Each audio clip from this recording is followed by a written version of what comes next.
April 1945. Among the ruins of defeat, they arrived, Black American soldiers tasked with occupying a broken German town. They were heroes abroad, second class at home, ordered to maintain distance, forbidden to connect. But in the shadow of a bombed-out church, a soldier's quiet dignity caught a young woman's eye. One conversation became many. One touch defied 1,000 warnings. When military commanders discovered what was happening, new walls rose to replace those the war had broken.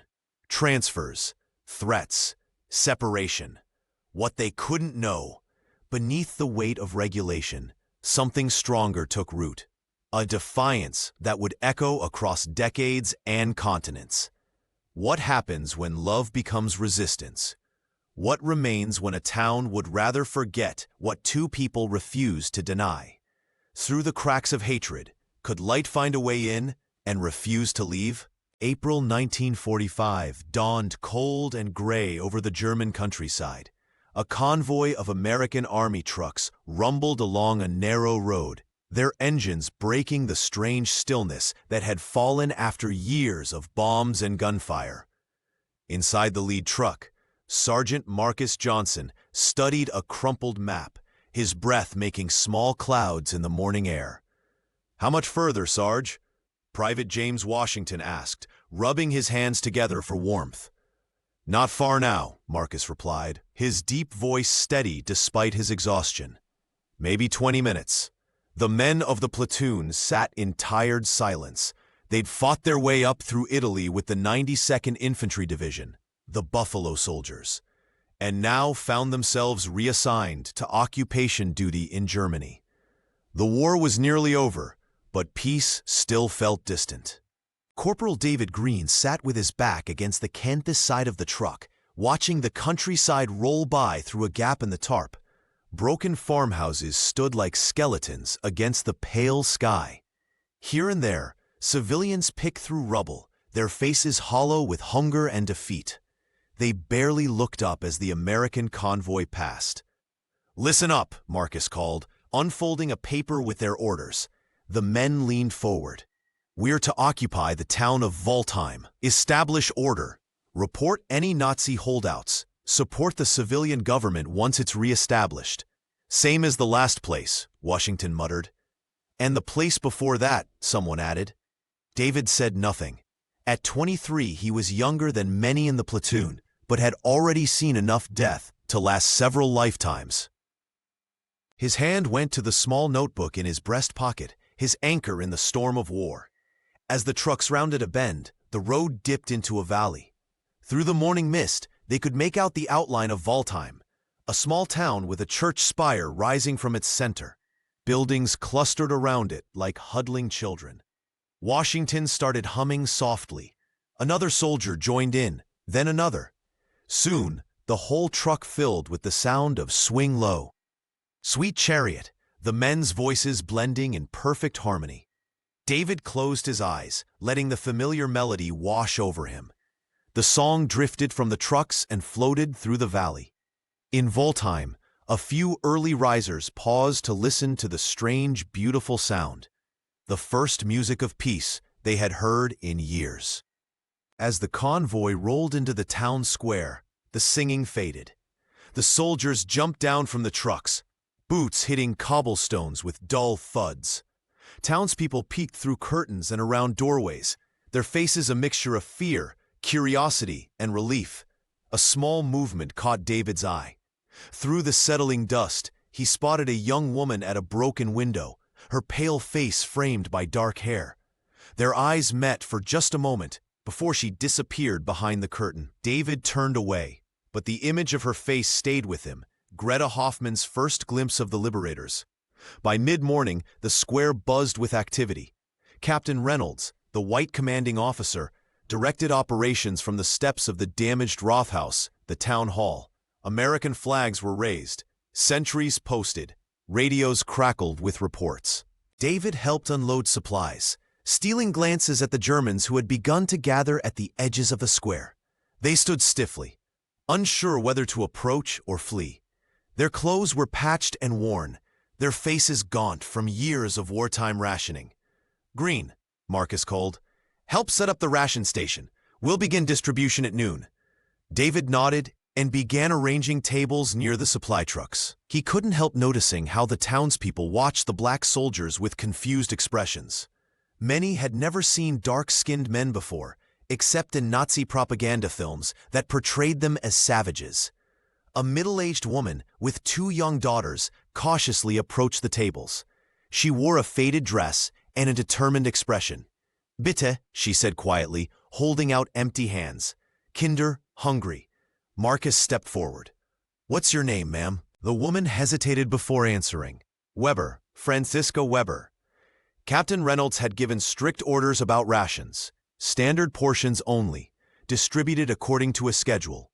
But Marcus glanced at the hungry children, then reached into a box and pulled out extra bread and chocolate. "Here," he said, handing the food to Frau Weber. "For the Kinder." David watched this small act of defiance with quiet admiration. He'd served under Marcus for over a year, and had seen this side of him before. The quiet strength, the willingness to bend rules for the sake of mercy. Across the square, Greta Hoffman watched the exchange, half hidden in the shadow of a damaged building. She wore a threadbare coat pulled tight around her thin frame, her dark hair tucked beneath a worn scarf. At 20, she had spent her entire adult life in war. She observed the black soldiers with a mixture of caution and curiosity. They weren't what she expected. The Nazi papers had described Americans as criminals and brutes, especially the black soldiers. But B's men moved with discipline and spoke quietly to the townspeople. A sudden sound rang out, the church bell tolling once, hollow and cracked. Everyone jumped. Years of bombing raids having conditioned them to react to any unexpected noise. The sound echoed and faded, leaving an uneasy silence. Greta clutched her coat tighter. "They're not what they said they'd be," she whispered to herself. The day ended under a sky filled with smoke from cooking fires. Questions hung in the air, unasked and unanswered. The town of Waldheim held its breath, waiting to see what this strange new peace would bring. Evening found the officers gathered in what had once been the mayor's office. Maps covered the walls, radio equipment cluttered the desks, and the cold seeped through broken windows hastily covered with canvas. Captain Reynolds paced as he outlined the occupation protocols. Curfew for civilians begins at 1900 hours. No fraternization with the local population. Rations distributed according to schedule only. He glanced pointedly at Marcus. "No exceptions without my approval." Marcus stood at attention, his face expressionless. As the only black officer in the room, he'd learned long ago to hide his thoughts. "Any questions?" Reynolds asked. A white lieutenant leaned against the wall, a cigarette dangling from his lips. "How are we keeping the colored boys in line, Captain?" "These German gals might give 'em ideas," Reynolds smirked. "Sergeant Johnson has his men under control. Don't you, Sergeant?" "Yes, sir," Marcus replied, his voice leveled despite the anger building inside him. "My men understand their duties." The meeting continued, but Marcus barely heard the words.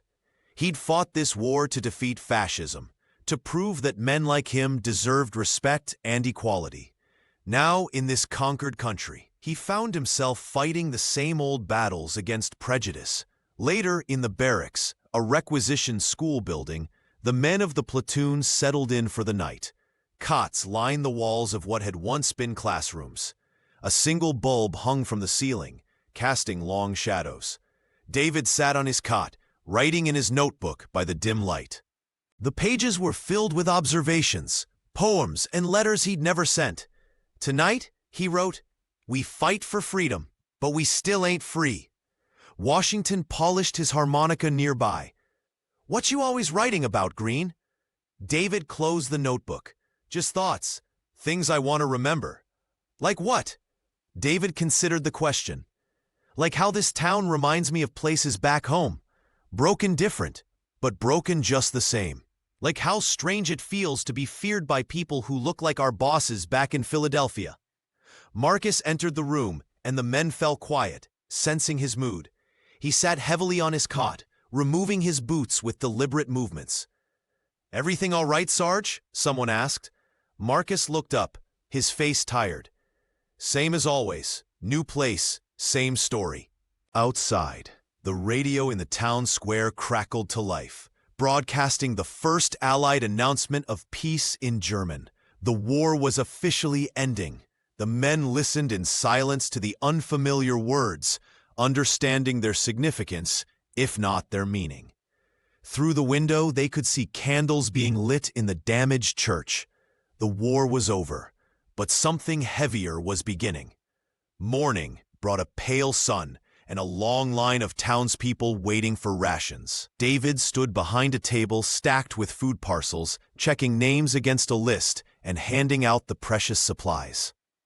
Greta stood in line behind Frau Weber, her eyes downcast, embarrassed by her need but driven by hunger. She wore the same coat as yesterday, but had pinned her hair neatly and washed her face with cold water, preserving what dignity she could. The line moved slowly. When Frau Weber reached the front, she nodded politely to David. "Guten Morgen," she said. "Good morning," he replied, checking her name. Weber, Franziska, 2 children. He handed her a parcel containing bread, canned meat, and powdered milk. Frau Weber thanked him and stepped aside, making way for Greta. "Name?" David asked, looking up. "Hoffman, Greta," she replied softly, her voice barely audible. David found her name on the list. Hoffman, Greta. One person. He handed her a smaller parcel. Their fingers brushed briefly, and she noticed a scar on the back of his hand, a long white line across dark skin. She wondered what had caused it, what story it told about this quiet soldier. Suddenly, an elderly man pushed forward, trying to cut into the line. "I cannot wait," he shouted in German. "I am too old to stand here." In the past, such disturbances would have been met with shouting or worse. The townspeople tensed, expecting violence. But David simply raised his hand. "Sir," he said calmly, "please return to your place. Everyone gets fed. Everyone waits their turn." The man hesitated, surprised by the gentle response. After a moment, he shuffled back to his spot, grumbling but compliant. The tension broke. Greta looked at David with new eyes, her fear softening into something like gratitude. She'd grown up hearing that black men were violent and unpredictable, yet here was one showing more patience and dignity than many Germans she'd known. When all the parcels had been distributed, David noticed a group of children watching from across the square. He reached into his pocket and pulled out a chocolate bar, his own ration, breaking it into pieces. The children approached cautiously, accepting the treats with wide eyes. One little girl, no more than 5, giggled as the chocolate melted in her mouth. The sound echoed in the square, strange and wonderful, like a bird singing after a storm. Greta lingered at the edge of the crowd, watching as snow began to fall softly on the ruined square. For the first time in years, she felt something other than fear and hunger. Something almost like hope. 3 days later, the barracks was quiet, except for the scratch of pens on paper. It was mail day, and the men wrote letters home under flickering lantern light, pouring their thoughts onto thin sheets of army-issued stationery. Marcus sat on his cot, writing to his sister in Mississippi. "Dear Mary, the war is ending, though not fast enough. We're in a small German town now, keeping the peace. It's strange being here. These Germans, the same people who followed Hitler, now treat us with more respect than white folks back home. Yesterday, an old man called me sir. When's the last time that happened in Biloxi? The irony isn't lost on me. We come overseas to fight for freedom, then have to go back to Jim Crow. I hope you're well. Tell Mama I'm staying strong. Your brother, Marcus." Nearby, Washington wrote to his mother in Chicago, telling her about the children with blue eyes who called him Mister and asked for gum. He described the bombed church, the hungry people, the strange feeling of being both liberator and outsider. David stared at his blank paper, unsure what to write. His parents would want to know he was safe. They'd want stories of heroism and victory. But how could he explain what it felt like to stand in this broken town? How could he describe Greta's face when he gave chocolate to the children? Finally, he began. Dear Mom and Dad, I'm well. The fighting is mostly over for us. We're in Germany now, helping people who once called us enemies. They're hungry and scared. Not so different from folks at home. I keep thinking about what we fought for. Freedom, they told us. Dignity. I wonder if we'll find those things when we return home. I saw a girl today who reminded me of Sarah from church. Same quiet strength. The war has taken so much from these people, but not their humanity. Your son, David, he folded the letter without mentioning Greta by name. Some things couldn't be put into words, especially not words that would pass through army censors. Marcus finished his letter and sealed the envelope. Mail truck comes at dawn, he reminded the men. Get some sleep. As they prepared for bed, a faint sound drifted through the camp. Someone had found a working phonograph. The scratchy notes of a jazz record, Duke Ellington's Mood Indigo, floated on the night air, carried by the wind toward town. David lay on his cot, listening to the familiar melody. He wondered if Greta could hear it too, if the music reached her window. The thought stayed with him as he drifted into sleep. The following week, David supervised the distribution of building materials in what had once been the town marketplace. Wooden pallets held bags of cement, piles of boards, and tools for repairing the damaged buildings. The process was complicated by language barriers. Most of the soldiers spoke no German, and few townspeople knew English. Communication happened through gestures, simple words, and sometimes frustrated silence. An elderly woman argued with a young soldier over the number of roof tiles she was allowed. Neither understood the other, and tensions rose. She says her house has 7 rooms, not 4, a voice said in accented but clear English. The form is wrong. David turned to find Greta standing nearby, her arms wrapped around herself against the cold. You speak English? He asked, surprised. Greta nodded. A little. My grandmother was from London. She taught me before the war. David asked her to translate for the elderly woman, explaining the rationing system for building materials. Greta did so carefully, her voice gentle as she conveyed both the rules and the soldier's apology for the misunderstanding. When the situation was resolved, David thanked her. That was helpful. We need more translators. I can help sometimes, Greta offered hesitantly, when I'm not working at the hospital. They stood awkwardly for a moment, both aware of the eyes watching them. German civilians and American soldiers, curious about this interaction.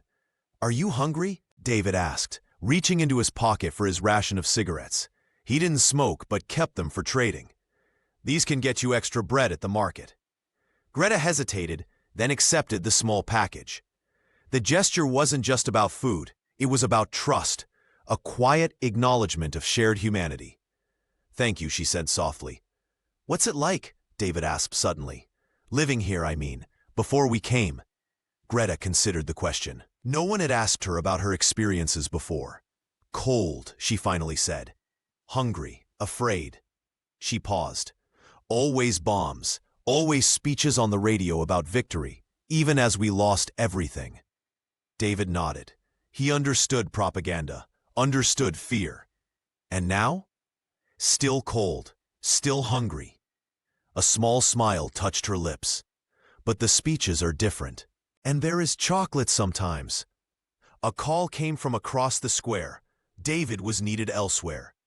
He nodded goodbye, turning to leave. The music, Greta said quickly. Last night, the jazz, it was beautiful. David smiled. Duke Ellington, I'll tell Washington you liked it. As Greta walked home past the broken church, she looked back to see David watching her, not as an enemy, but as an equal. Something shifted inside her, like ice beginning to thaw. The spring sun broke through the clouds, casting long shadows across Voltheim. In the town square, soldiers and civilians worked side by side to clear rubble, their separate worlds slowly, cautiously beginning to meet. That night, Greta sat on a wooden stool in the cellar of her half-ruined townhouse. A single candle cast dancing shadows on the stone walls.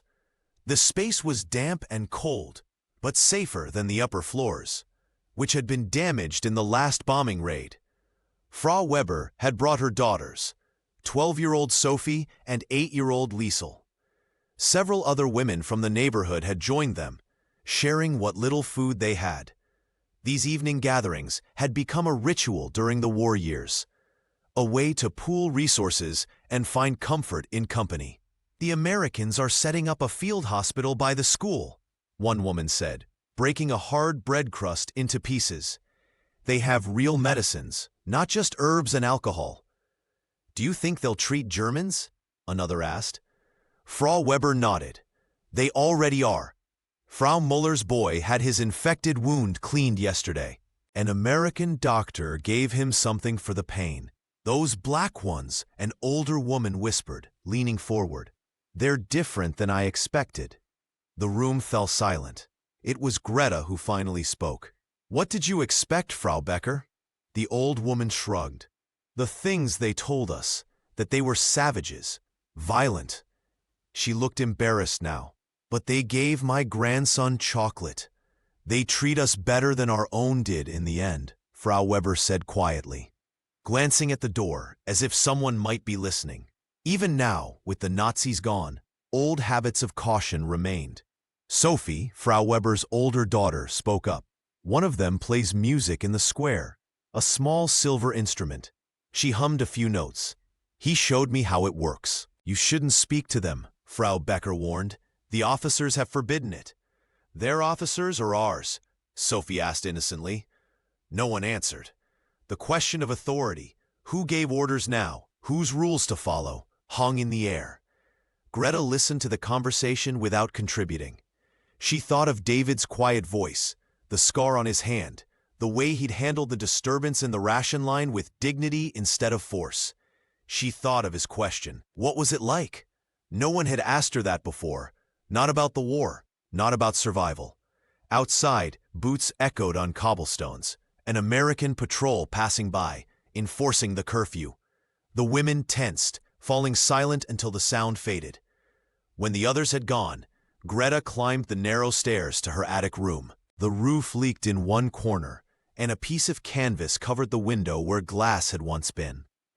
She lit a stub of candle and pulled up a loose floorboard, retrieving the English dictionary her grandmother had given her years ago. She ran her fingers over the worn cover, then opened it to a random page. "Courage," she read aloud, practicing the pronunciation. "The ability to do something that frightens one." She returned the book to its hiding place, afraid to be caught with it, yet drawn to understanding the language of the liberators. In her narrow bed, under thin blankets, Greta dreamed of deep voices singing, of hands passing chocolate to children, of small acts of kindness in a world that had forgotten what kindness meant. At the same hour, in his cot across town, David hummed softly in the dark, the same melody that had played on the phonograph earlier. His thoughts drifted to Greta's accented English, the careful way she'd translated for the old woman, the brief smile that had transformed her solemn face. Between them lay a town full of broken buildings and broken people, rules and boundaries, history and prejudice. Yet in the quiet darkness, their thoughts reached across the divide, like hands stretching toward something neither dared to name. 2 weeks later, morning bells called the faithful to worship. The church stood damaged but defiant, its stone walls scarred by shrapnel, its stained glass windows replaced with canvas. Inside, wooden beams supported the partial roof, and sunlight streamed through gaps in the walls. The townspeople filed in, dressed in their best remaining clothes, worn but clean, patched but dignified. They sat in familiar pews, greeting neighbors with nods and whispers. Then they watched, surprised, as a small group of American soldiers entered.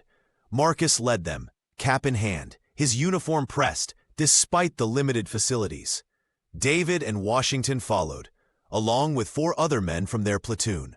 They stood uncertainly at the back until the pastor gestured to empty spaces in the pews. The service was a strange but sincere attempt at shared worship. The pastor spoke in German, pausing occasionally while Greta, standing beside him, translated key phrases into English. Her voice was soft but clear in the hushed church. "He welcomes all who come in peace," she translated. "He says God hears prayers in all languages." The congregation sang a hymn, "A mighty fortress is our God," the German words rising to the broken rafters. The American soldiers listened, recognizing the melody if not the words. When the singing ended, the pastor nodded to Marcus, who had arranged this joint service as a gesture of goodwill. Marcus stood and walked to the front, a small Bible in his hands. "Thank you for allowing us to worship with you today," he said, pausing for Greta to translate. "I'd like to read Psalm 34, verse 14. He read in a deep, clear voice, "Turn from evil and do good. Seek peace and pursue it." As Greta translated, a murmur ran through the congregation. Some nodded in approval. Others looked uncomfortable. The sight of her standing near the altar, translating the words of a black soldier, stirred whispers in the pews.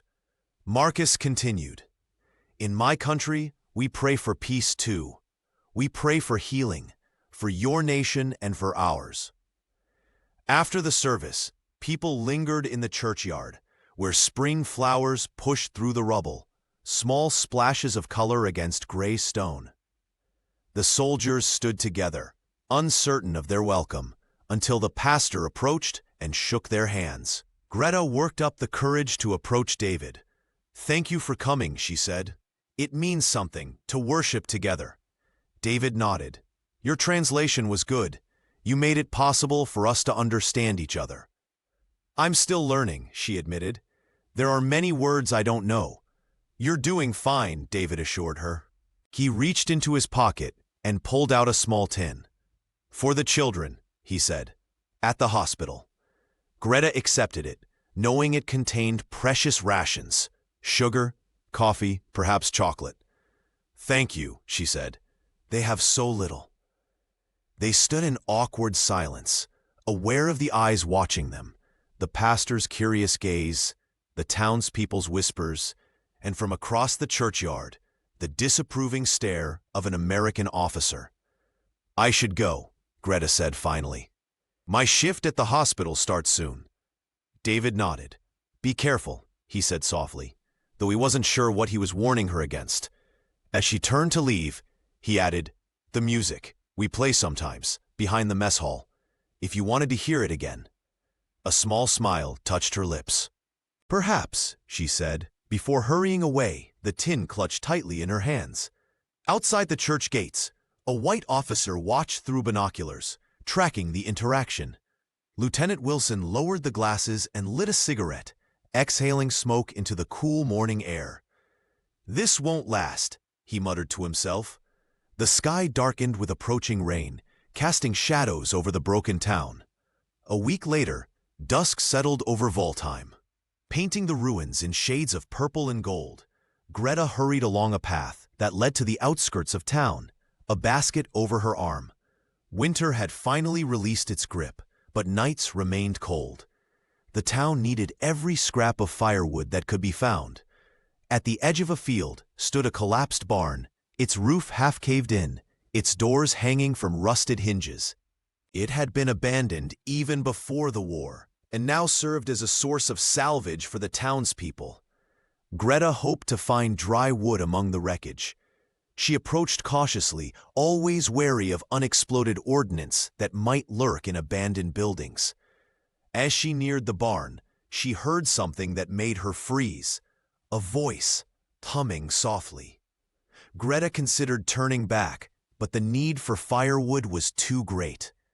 She crept closer, peering through a gap in the wooden slats. Inside, sitting on an overturned bucket, was David. He held a small notebook, writing by the light of a portable lamp. His rifle leaned against the wall nearby, his cap set aside. He looked different, younger, more vulnerable, without the formal posture of a soldier on duty. A board creaked beneath Greta's foot. David's head snapped up, and his hand moved toward his weapon. "Who's there?" he called. Greta stepped into view, raising her empty hands. It's just me, she said. Greta Hoffman, I came for firewood. The tension left David's body. You shouldn't sneak up on a soldier, he said, but his voice was gentle, almost teasing. I wasn't sneaking, she protested, entering the barn. What are you doing here? David closed his notebook. Looking for some quiet. The barracks are never silent. He gestured around the empty barn.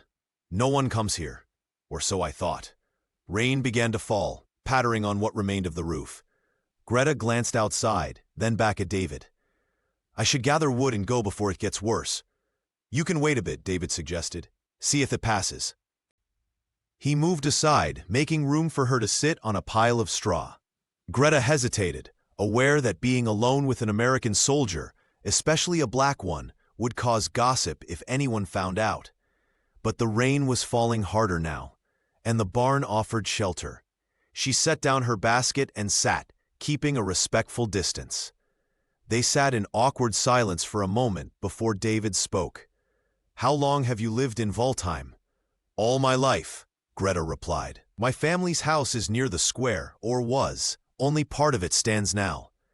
You mentioned working at the hospital? She nodded. I help the nurses. Change bandages, bring food, clean. She looked down at her worn shoes. I was studying to be a teacher before the war. You'll go back to it, David said. When things settle. Perhaps. She didn't sound convinced. What about you? What did you do before? Worked in my father's store in Philadelphia. Books and stationery. He smiled at the memory. I was going to college at night. Engineering. You'll go back to it. Greta echoed his words, a small smile playing at her lips. The rain beat steadily on the roof, creating a cocoon of sound around them. In this isolated place, the rules and tensions of the outside world seemed distant. What was it like? Greta asked suddenly. America? David considered the question. Complicated, he finally said.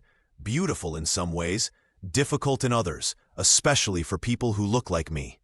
I don't understand. In my country, David explained, there are laws about where I can go, who I can talk to. Signs that say, whites only, separate schools, separate restaurants, separate parts of town. Greta frowned. Like here with the Jews, before they were taken away? Similar in some ways, David agreed. We fought against Hitler's ideas about race, but we have our own problems with it. They fell silent, both contemplating the ironies of history. What was it like here? David asked. During the worst of it, Greta took a deep breath. At first, many believed in Hitler. He promised to make Germany strong again after years of shame. She looked down at her hands. My father believed. He joined the party early, wore the uniform proudly. David's expression remained neutral, encouraging her to continue. Then came the changes. Books burned. People disappeared. Questions became dangerous. Greta's voice dropped to a whisper. My father was sent to the Eastern Front in '43. We never heard from him again. I'm sorry, David said. Greta shook her head. Don't be.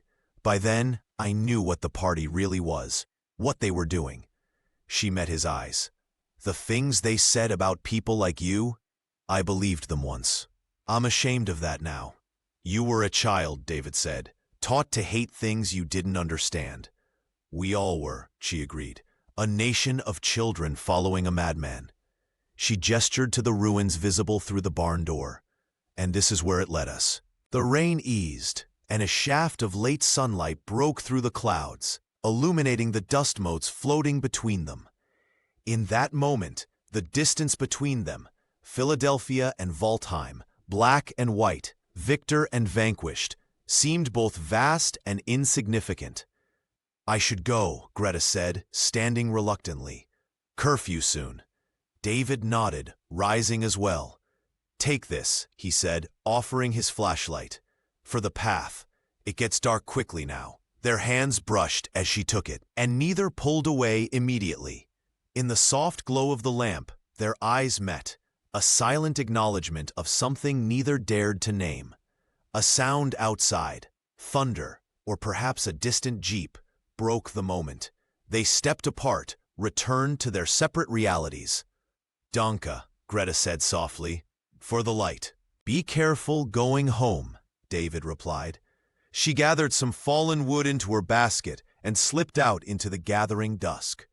David watched from the doorway as she followed the path back toward town, the small beam of his flashlight bobbing like a firefly in the growing darkness. As rain began to fall again, he returned to his notebook, adding new words to the pages already filled with observations and unspoken thoughts. Outside, thunder rolled. In the distance, a Jeep engine approached, headlights sweeping across the fields. The next afternoon, Washington brought his harmonica to the square. He sat on a stack of empty crates, the spring sun warm on his face, and began to play, softly at first, then with growing confidence. The sweet, mournful notes of St. Louis blues drifted through the air. Children were the first to approach, drawn by the unfamiliar sound. They watched with fascination as Washington's fingers danced over the small silver instrument, his cheeks puffing in and out as he played. Sophie Weber stood nearby, her younger sister Liesel clutching her hand. After a few minutes of listening, Sophie began to hum along, matching the melody with surprising accuracy. Washington nodded encouragingly, repeating phrases so she could follow. Soon, Sophie was singing a German folk melody while Washington accompanied her on the harmonica. The two musical traditions blended in unexpected harmony, creating something new and beautiful. More townspeople gathered, tentatively at first, then with growing interest. For a moment, Waldheim felt alive again, not just surviving, but creating, sharing, connecting. David, supervising a supply delivery nearby, spotted Greta watching from the edge of the crowd. Her face had transformed, the cautious mask replaced by a genuine smile, the first he'd seen since their arrival. Their eyes met briefly across the square, an unspoken understanding passing between them. From the second-floor window of headquarters, Captain Reynolds observed the scene with a frown. He watched the gathering crowd, noted the interactions between his soldiers and the Germans, saw the smiles and laughter. He turned away from the window and began to write a report for command about fraternization concerns. As the makeshift concert continued, the boundaries between conquerors and conquered blurred slightly. Music became a bridge across the divide, fragile but real, a reminder of shared humanity in a world that had forgotten it. That night, in the officers' quarters, Captain Reynolds called a meeting. Maps and reports covered the table, but the captain's mind was elsewhere. "We have a situation developing," he announced, pacing the room. "Fraternization between our troops and the local population, specifically concerning the colored units." The white officers exchanged glances. Lieutenant Wilson leaned forward. "I've noticed it too, sir. They're getting too familiar with the Fräuleins." Reynolds nodded grimly. "Command is concerned about the image we project. The Germans need to see discipline, authority, not jazz concerts in the town square." Marcus, the only black officer present, stood with his hands clasped behind his back, face carefully neutral. "Sergeant Johnson," Reynolds turned to him, "you understand the particular concerns regarding your men." "My men have caused no trouble, sir," Marcus replied evenly. "They show nothing but professionalism and kindness to the civilian population."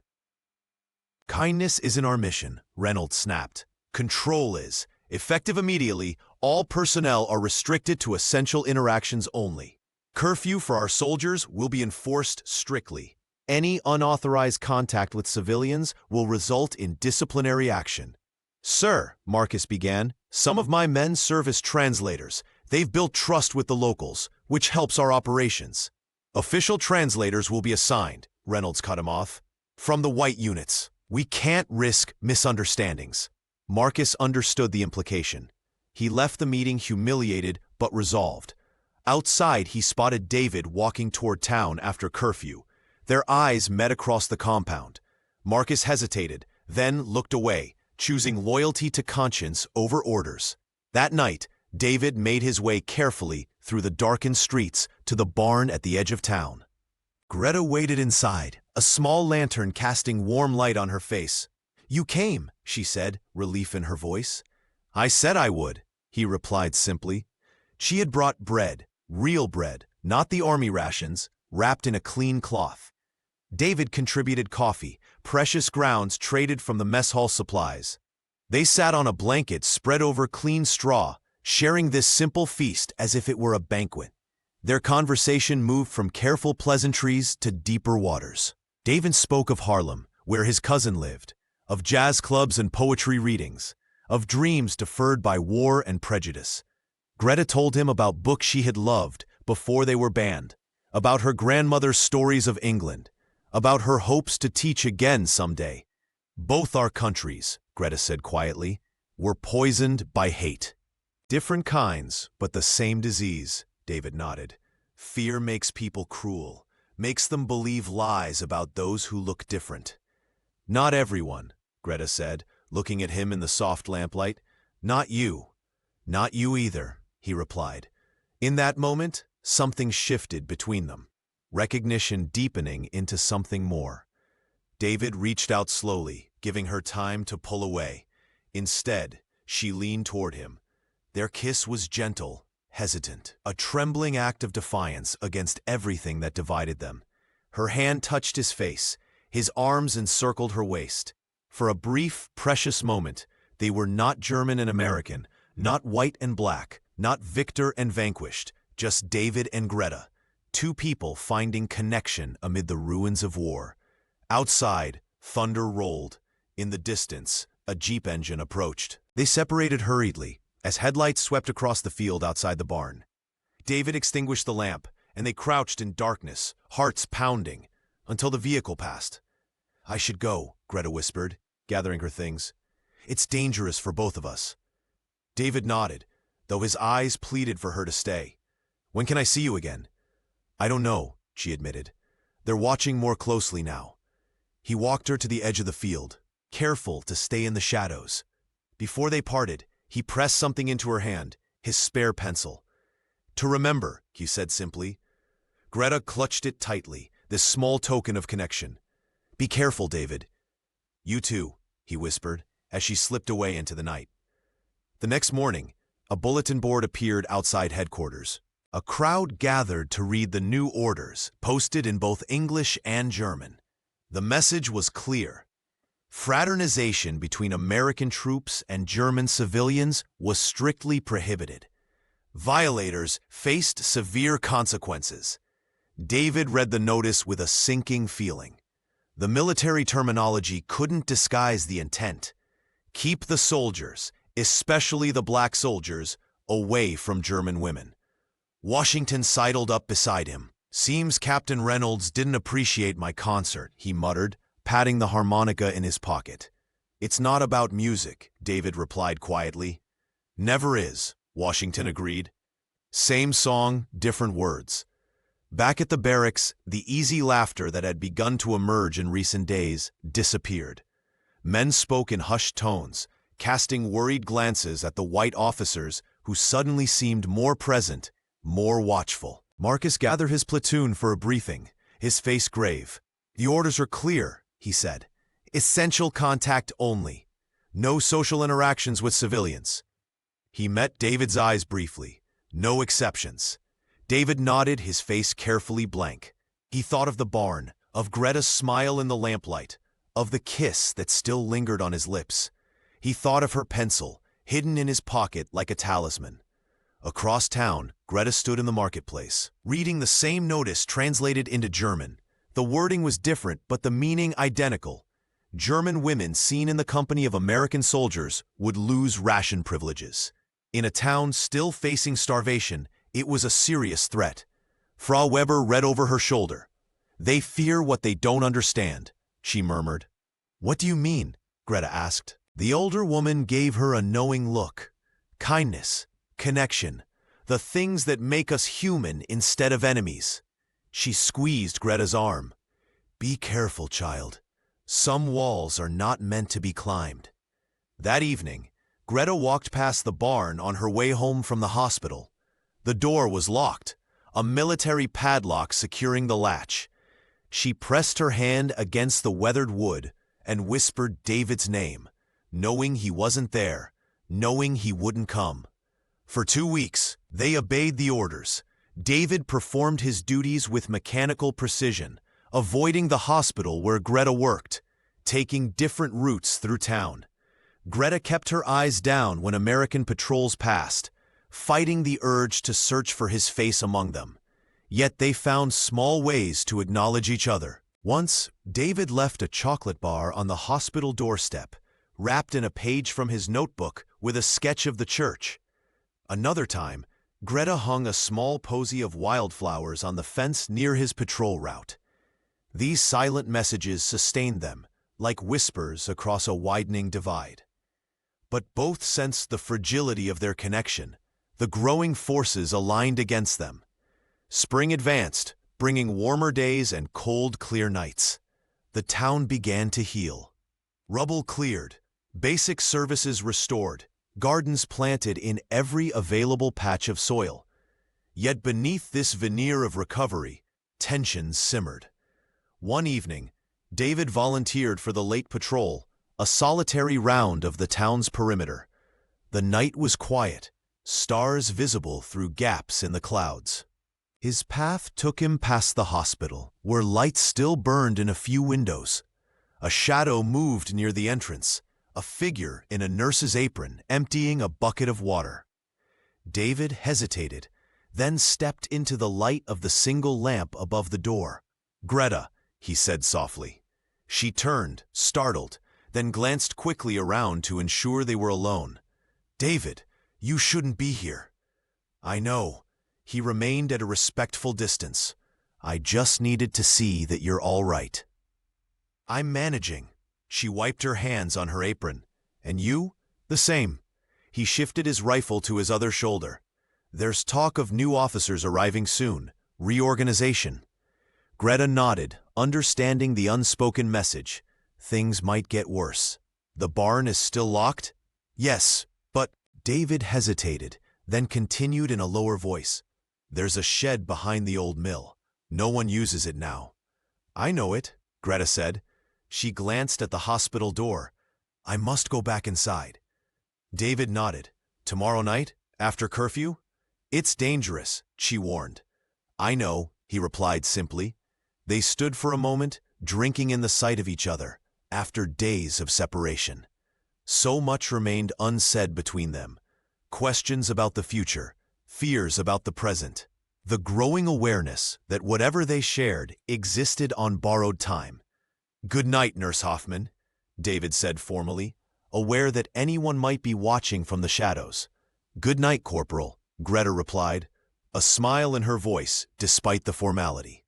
The following night, David made his way carefully through the darkened town, staying in shadows, avoiding the regular patrol routes he knew by heart.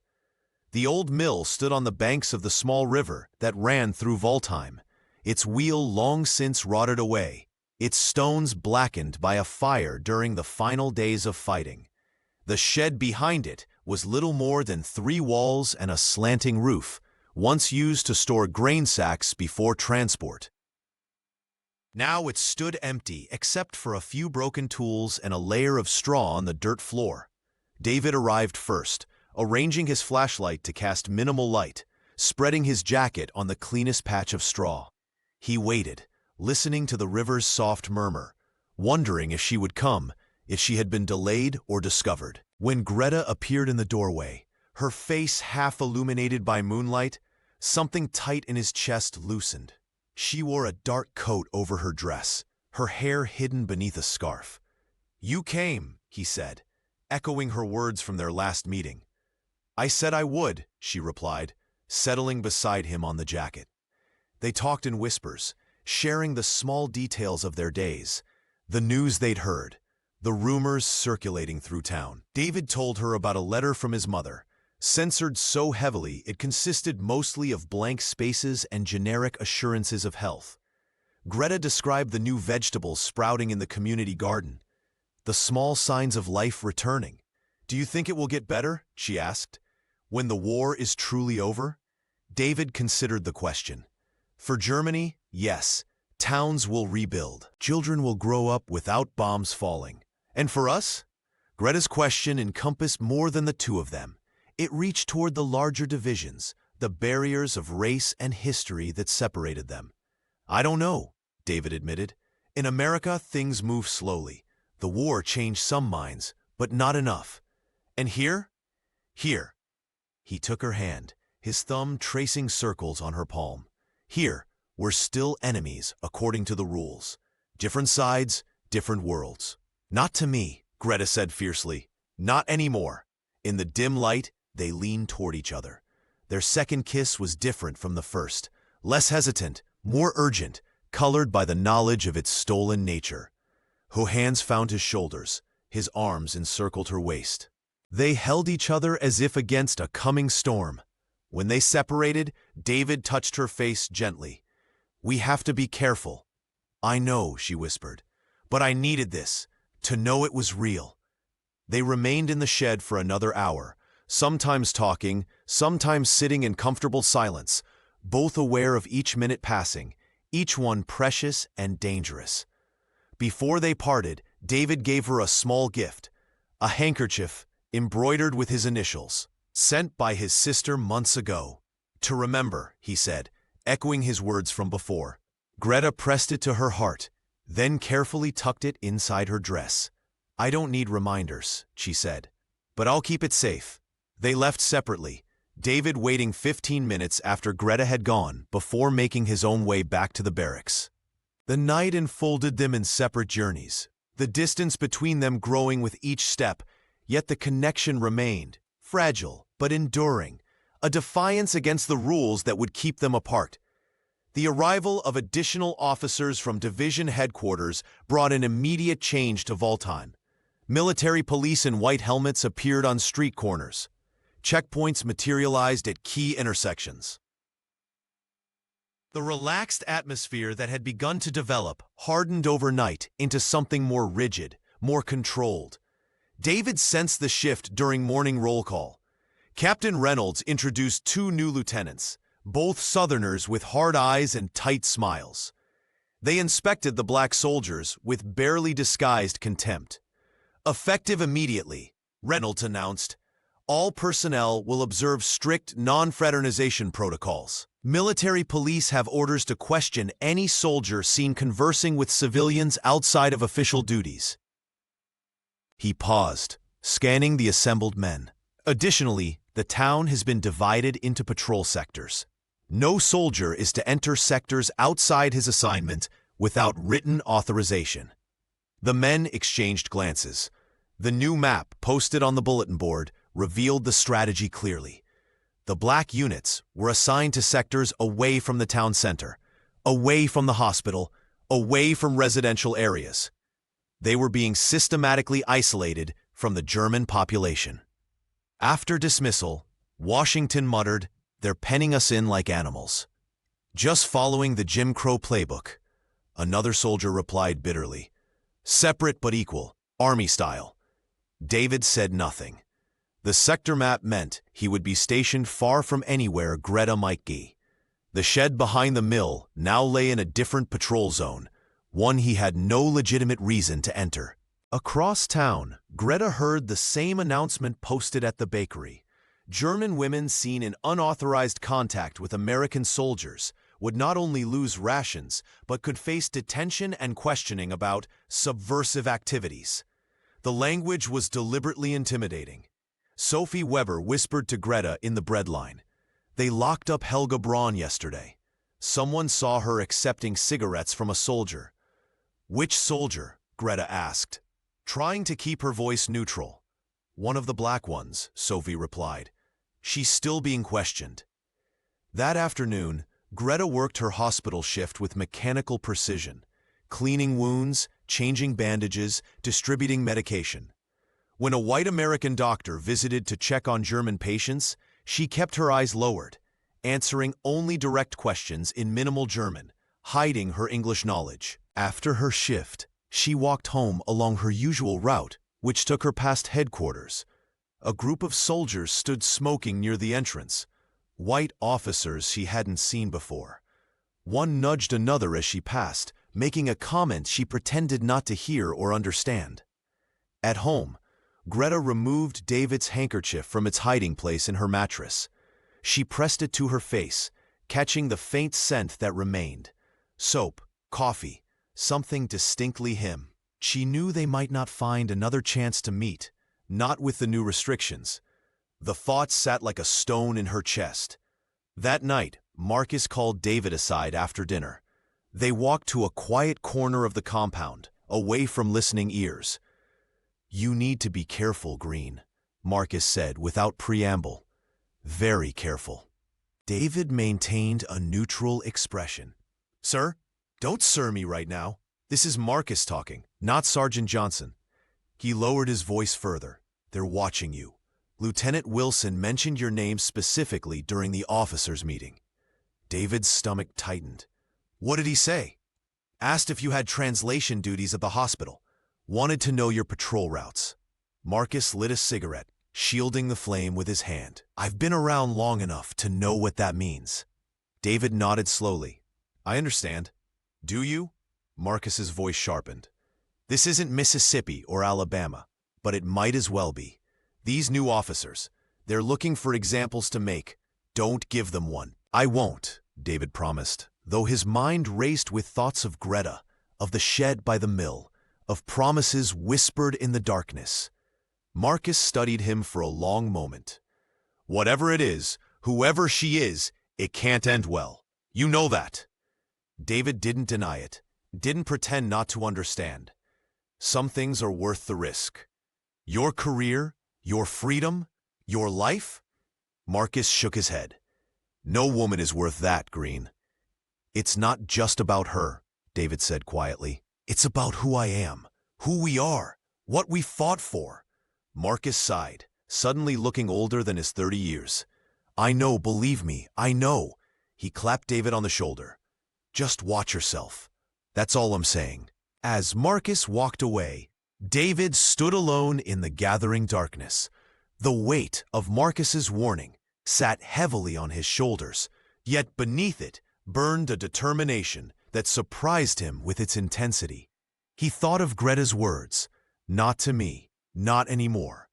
Enemy, ally, German, American. The labels seemed increasingly meaningless compared to the connection they'd found.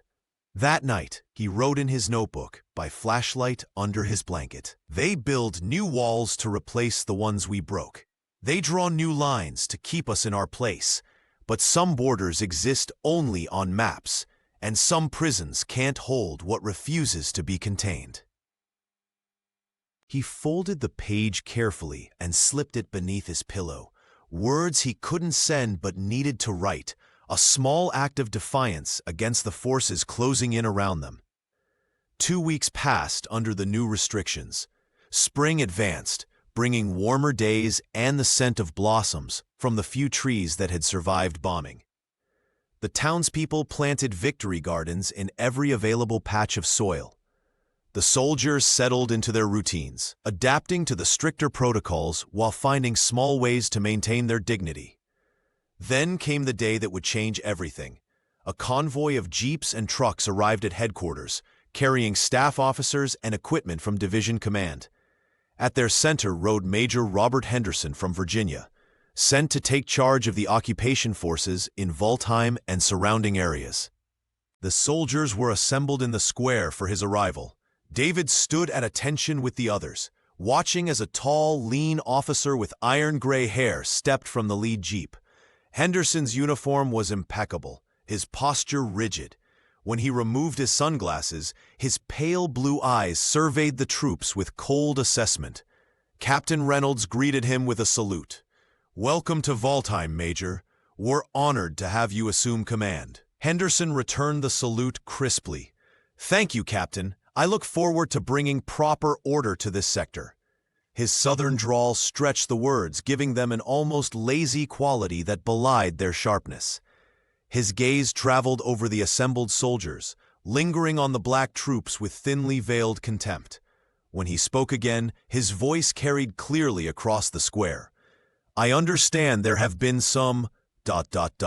irregularities in how things have been run here. That ends today.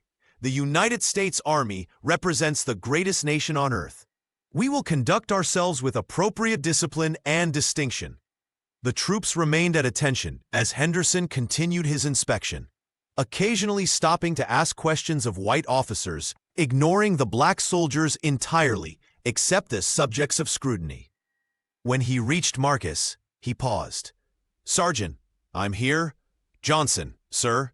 "Marcus Johnson." Henderson's eyebrow raised slightly. "You're in charge of these men?" "Yes, sir.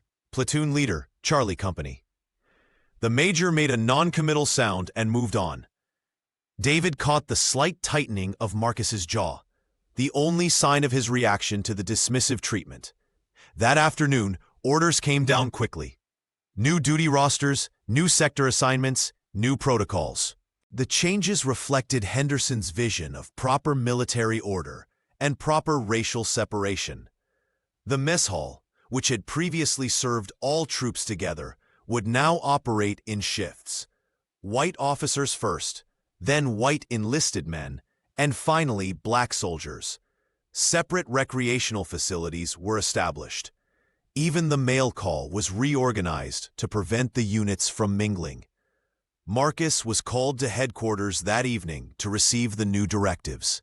He returned to the barracks with a stack of papers and a grim expression. "What's the word, Sarge?" Washington asked as the men gathered around.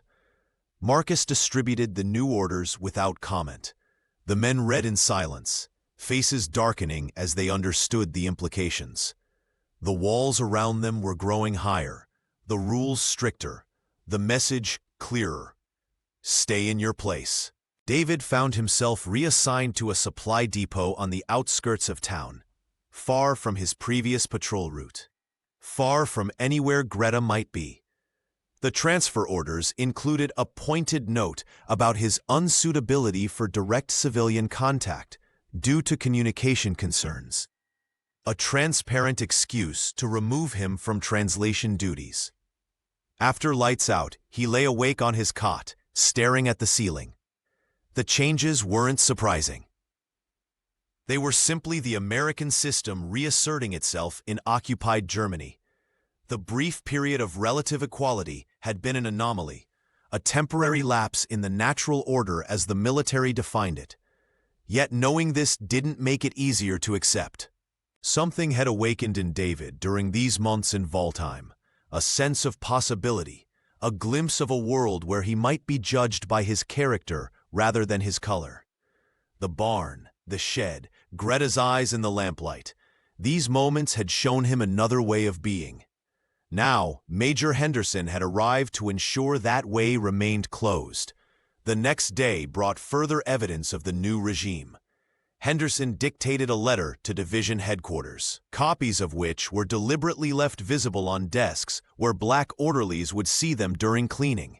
Fraternization between Negro troops and German women represents an affront to discipline and decency.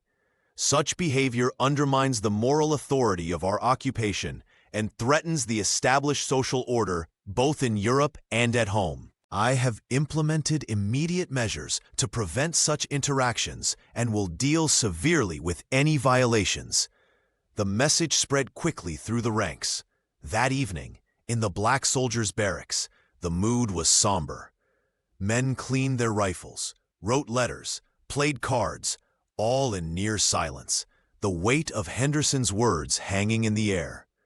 Marcus moved among them, offering quiet encouragement, reminding them of their exemplary record, their dignity, their strength. But even he couldn't fully mask his anger at this return to familiar injustice on foreign soil. David sat on his cot, polishing his boots with methodical strokes. His thoughts turned to Greta. Was she safe? Had Henderson's crackdown affected her? He had no way to know, no way to reach her, no way to warn her of the changing climate. Washington settled beside him, harmonica in hand but unplayed. "Remember when we landed in Italy?" he asked softly. "How the villagers stared at us?" David nodded, continuing to polish. "Old woman gave me figs from her garden, called me Liberatore, touched my face like she couldn't believe I was real." Washington turned the harmonica over in his hands. Felt more human in that moment than I ever did back home. I know, David said. Washington sighed. Then the white units came, and suddenly we were invisible again. Just like now. He slipped the harmonica back into his pocket. You think we'll ever be free, Green? Really free? David set his boots aside. Has to happen someday. World can't stay broken forever.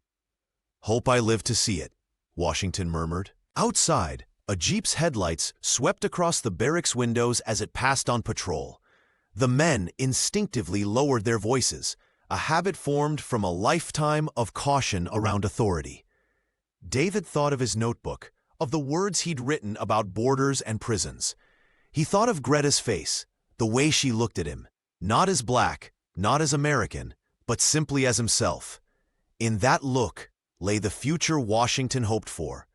Distant, perhaps, but possible. The question was whether they could hold on to that possibility in the face of men like Henderson, who would do everything in their power to extinguish it.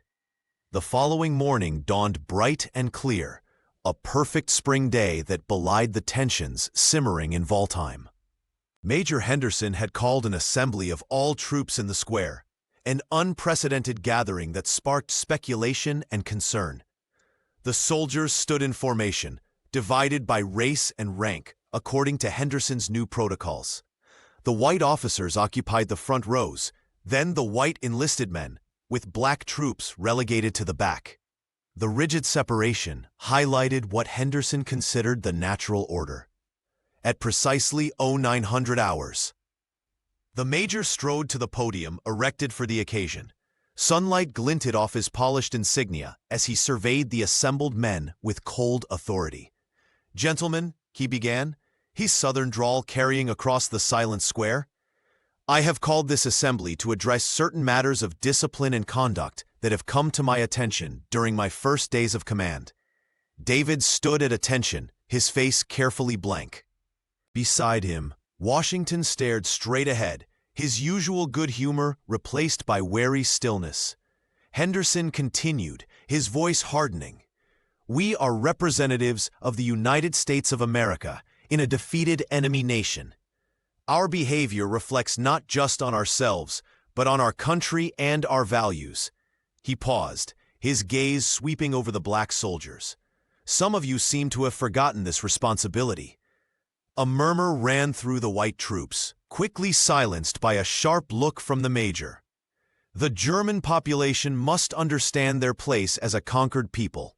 Similarly, each of you must understand your place in this operation." Henderson's voice took on a colder edge. "There is a natural order to things, in the military and in society. When that order is disrupted, chaos follows." David felt his jaw tighten, but maintained his expression of neutrality. He'd heard these arguments before, in Philadelphia, in basic training, throughout his life. The natural order always seemed to place men like him at the bottom. "Specific reports have reached me," Henderson continued, "of inappropriate fraternization between Negro personnel and German females. Such behavior is not merely a violation of military protocol. It is an affront to decency and racial hygiene." At the words racial hygiene, a phrase straight from Nazi ideology, something in Marcus snapped. He stepped forward from my position in the front row of the black troops, breaking protocol in a way that immediately drew all eyes. "Sir," Marcus said, his voice clear and steady, "permission to speak." Henderson's face registered shock, then anger at this breach of military etiquette. "Return to your place, Sergeant," he ordered sharply. But Marcus stood firm. "Sir, with respect, didn't we fight for freedom? Didn't men in this very unit die to defeat the kind of thinking that divides people by race?" A deadly silence fell over the square. The white officers looked uncomfortable. The black soldiers stood frozen between pride and fear. David felt his heart pound against his ribs, awed by Marcus's courage and terrified for him. Henderson's face darkened with rage. "Sergeant Johnson, you are out of line. Return to your position immediately or face charges of insubordination." For a moment, it seemed Marcus might continue. The muscles in his jaw worked as he visibly struggled with himself. Then, slowly, he stepped back into formation. But the damage was done. Henderson's face was flushed with anger as he gripped the podium. This display of disrespect only confirms the necessity of stricter discipline. Effective immediately, any soldier found violating non-fraternization orders will face court-martial. Any Negro soldier found in unauthorized contact with German females will be immediately transferred to labor battalions pending disciplinary action. He paused, letting the threat sink in. This is not a negotiation. This is not open for discussion. This is military order, and it will be maintained. His cold eyes swept over the troops once more. Dismissed. The square erupted into motion as the formations broke up. White officers gathered in clusters, speaking in low voices. Black soldiers moved quickly back toward their barracks, avoiding eye contact with their white counterparts. Marcus stood alone for a moment before walking stiffly toward headquarters, where he would undoubtedly face consequences for his outburst.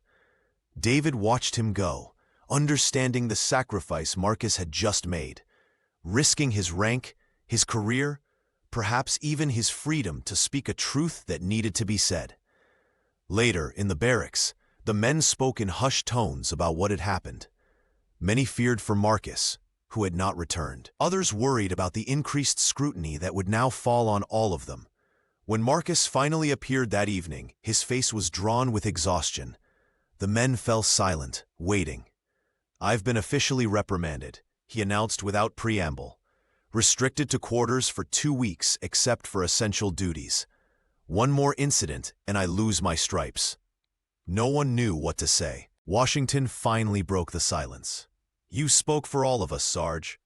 Marcus nodded wearily. "Maybe so, but it won't change anything." He looked around at the concerned faces. "Henderson's watching us now, all of us. Be smart, be careful." His eyes met David's briefly, a clear warning in them. David nodded slightly, acknowledging the message. Whatever happened next, they would all be under heightened scrutiny, with Henderson looking for any excuse to make examples of them. That night, as the barracks settled into uneasy sleep, David lay awake, thinking of Marcus's courage, of Henderson's threats, of Greta somewhere across town, unaware of how much more dangerous their connection had become. He wondered if he would ever see her again, if they would find another moment together before circumstances tore them apart completely. Outside, the spring night was filled with the scent of blossoms and rain-washed earth, a world awakening to new life while human barriers grew ever higher. The following week passed in tense quiet. Marcus served his punishment with dignified silence. The black soldiers performed their duties with careful precision, avoiding any behavior that might draw Henderson's attention. The new separation became routine. Different mess times, different recreation areas, different patrol sectors.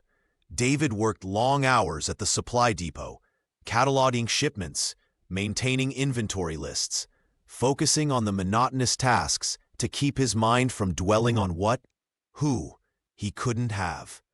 He heard rumors about conditions in town, but had no way to verify them, no way to know if Greta was safe. Then came the morning when everything changed. David was summoned to the administration office where a clerk handed him a set of transfer orders without meeting his eyes. The paper bore Major Henderson's signature and a simple directive. Corporal David Green was to report to the 45th Engineer Battalion at Mannheim, effective 0600 hours the following day. David stared at the orders, the words blurring before his eyes. Mannheim was over 100 miles away. There was no explanation given, no justification for the sudden transfer, but he understood.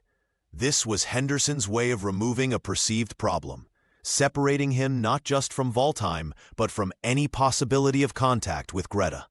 He folded the paper carefully and returned to his quarters to pack his few possessions. Washington found him there, rolling socks into tight balls and arranging them in his duffel bag. "Heard about the transfer," Washington said, leaning against the door frame. "You and 5 others, all to different units." "Henderson's cleaning house," David replied, continuing to pack. Washington nodded. "Marcus tried to stop it, said he needed you here, that you're essential personnel. Henderson wouldn't budge." David appreciated the gesture, though he wasn't surprised it had failed. "How's Marcus?" "Still restricted to quarters. Fuming, but keeping it inside." Washington hesitated. "Is it because of her? The German girl?" David paused, then resumed packing. "Maybe. Probably. Does it matter?" "Guess not." Washington studied his friend. "What will you tell her?" The question hit David like a physical blow. He hadn't allowed himself to think that far ahead. "Nothing to tell," he said finally. "It's over. Has to be." But even as he spoke the words, David knew he couldn't leave without seeing Greta one last time, without explaining, without saying goodbye. The risk was enormous, for both of them, but the alternative was unthinkable. That night, after lights out, David lay fully dressed on his cot, waiting. The barracks gradually fell silent as men drifted into sleep. At midnight, he slipped from his bed and out the side door, moving silently through the shadows toward the edge of the compound. He knew every patrol route, every checkpoint. Avoiding them was dangerous, but not impossible. Within 15 minutes, he had made his way into town, keeping to narrow alleys and darkened doorways. The hospital where Greta worked stood dark and quiet, the night shift reduced to a skeleton crew. David considered trying to find her there, but decided the risk was too great. Instead, he made his way to the shed behind the mill, their last meeting place, the only location he could think of where she might eventually look for him. The shed stood empty, filled with shadows and memories. David settled on the dirt floor to wait, unsure if Greta would come tonight or any night, aware that each minute outside the barracks increased the danger of discovery. He had been there perhaps an hour when a sound at the door made him freeze. A figure slipped inside, Greta, her face pale in the darkness, her expression a mixture of surprise and joy at finding him there. "David," she whispered, rushing to him. "I've been so worried. No one would tell me anything." "I couldn't find you." He embraced her tightly, breathing in the scent of her hair, her skin. "I'm being transferred," he said without preamble. "Tomorrow morning, Mannheim." Greta pulled back to look at his face, disbelief in her eyes. "No, why?" "Henderson's orders. No explanation needed." He touched her cheek gently. "I had to see you before I left. Had to explain." "For how long?" she asked, her voice barely audible. David shook his head. "It's not temporary, Greta. It's permanent. They're splitting us up, sending us to different units, different towns." The reality settled over them like a physical weight. Greta's hands tightened on his arms. "Can you write to me?" "Mail is censored. Military to civilian contact is monitored, especially between—" He didn't finish the sentence. They both understood the barriers. "Then I'll come to Mannheim," she said with sudden determination. "When things settle, when the restrictions ease—" "Greta," David interrupted gently, "you know that can't happen. Germans need travel permits. You'd never get one to visit a black soldier. And even if you did," he sighed, "the world isn't ready for us, not yet." Tears filled her eyes, but she blinked them away fiercely. "So that's it? We pretend this never happened? That we never met?" "No," David said firmly. "We remember, we carry it with us, and maybe someday—" He let the thought trail off, unwilling to offer false hope. They sat together on the dirt floor, holding each other in the darkness.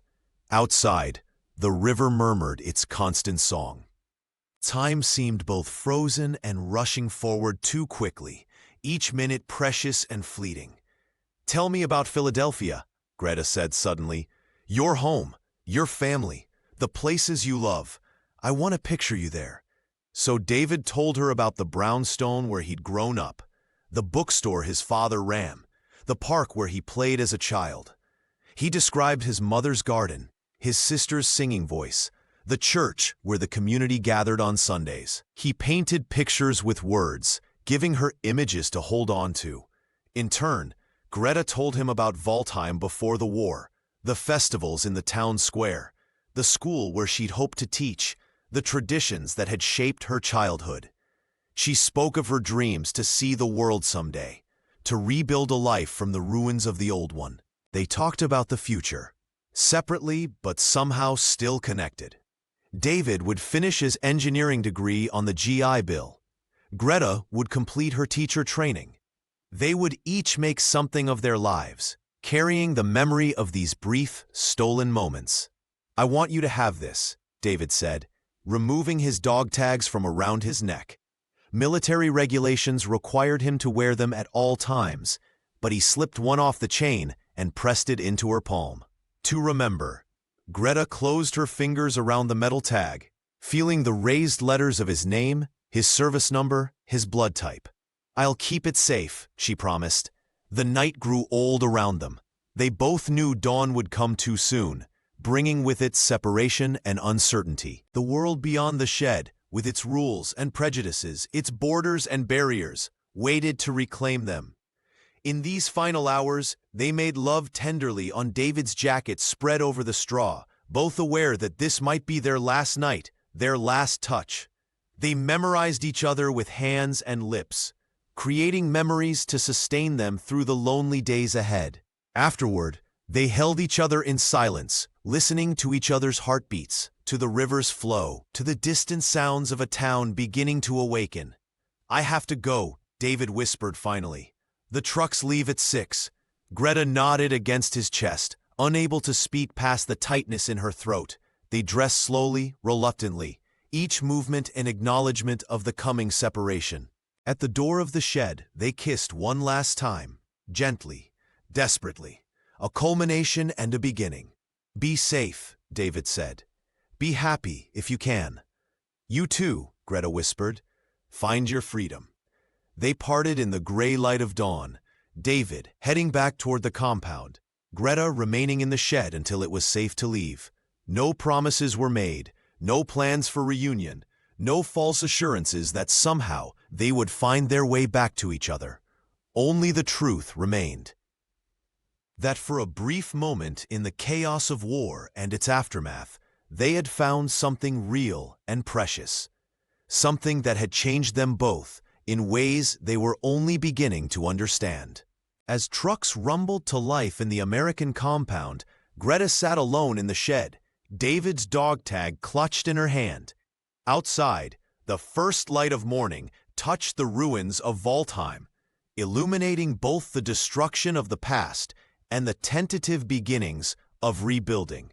David climbed into the transport truck with his duffel bag, taking his assigned seat among other transferred soldiers. As the convoy pulled away from the compound, he caught a final glimpse of the town, the church spire, the river, the distant outline of the old mill. Somewhere in that landscape was Greta, carrying his memory just as he carried hers, not as enemies, not as victor and vanquished, but as two people who had glimpsed, however briefly, a world beyond the barriers that divided them. 2 weeks after David's departure, Greta stood by the town's makeshift post office, heart pounding as she approached the window. The postal clerk, a thin man with spectacles perched on his nose, looked up with the weary expression of someone who had delivered too much bad news. "Any mail for Hoffman?" Greta asked, trying to keep her voice steady. "Greta Hoffman?" The clerk shuffled through a small stack of envelopes. "Nothing today." Greta nodded, hiding her disappointment. "Thank you." She had come every other day since David left, hoping for some word, some sign that he had found a way to reach her. Outside, spring had fully arrived in Waldheim. Flowers pushed through cracks in the rubble, and the townspeople moved with more energy, bolstered by increased rations and the promise of rebuilding. Greta walked slowly through the square, where German children played near American soldiers who tossed them occasional sweets.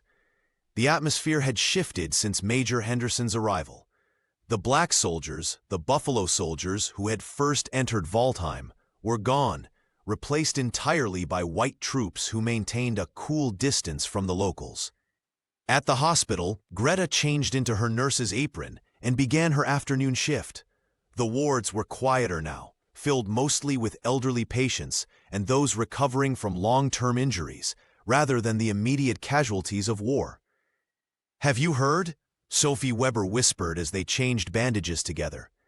"They say the Americans punished their colored men for talking to German girls, sent them all away to labor camps." Greta's hands stilled. "Who says that?" "Everyone." Sophie leaned closer. "Helga Braun's cousin works as a cleaning woman at headquarters. She overheard the officers talking." "It's not true," Greta said firmly. "They were transferred to other towns, other duties. It's normal military rotation." Sophie gave her a curious look. "How would you know that?" Greta resumed her work, carefully rewrapping an old man's injured leg. "It makes more sense than labor camps." Later, as Greta walked home, she passed a group of townswomen gathered at the well. They fell silent as she approached, their eyes following her with a new wariness. One woman whispered something to another, who nodded knowingly. At her door, Greta found the reason for their behavior. Scrawled in white paint across the weathered wood was a single word: Rassenverräterin, race traitor. She stared at it, feeling sick, but not surprised. Someone had seen her with David, or suspected their connection. In a town as small as Waldheim, few secrets remained hidden for long. With trembling hands, she found a rag and bucket, filling it with water from the pump in her small courtyard.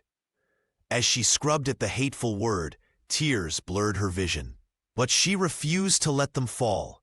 The paint was stubborn, leaving a ghostly outline even after an hour of scrubbing. That evening, Frau Weber appeared at her door with a covered dish. "I brought soup," she said simply, pushing past Greta into the small kitchen. She set the pot on the table and turned to face the younger woman. "You haven't been eating enough." Greta managed a small smile. "Thank you." Frau Weber glanced at the door, where faint traces of the slur remained. "Ignore them," she said firmly. "People need someone to blame for their misery. Today it's you. Tomorrow, someone else." "It doesn't matter," Greta said, though they both knew it did. They ate together in relative silence, the older woman occasionally commenting on the progress of rebuilding, the health of her daughters, the changes in the occupation administration.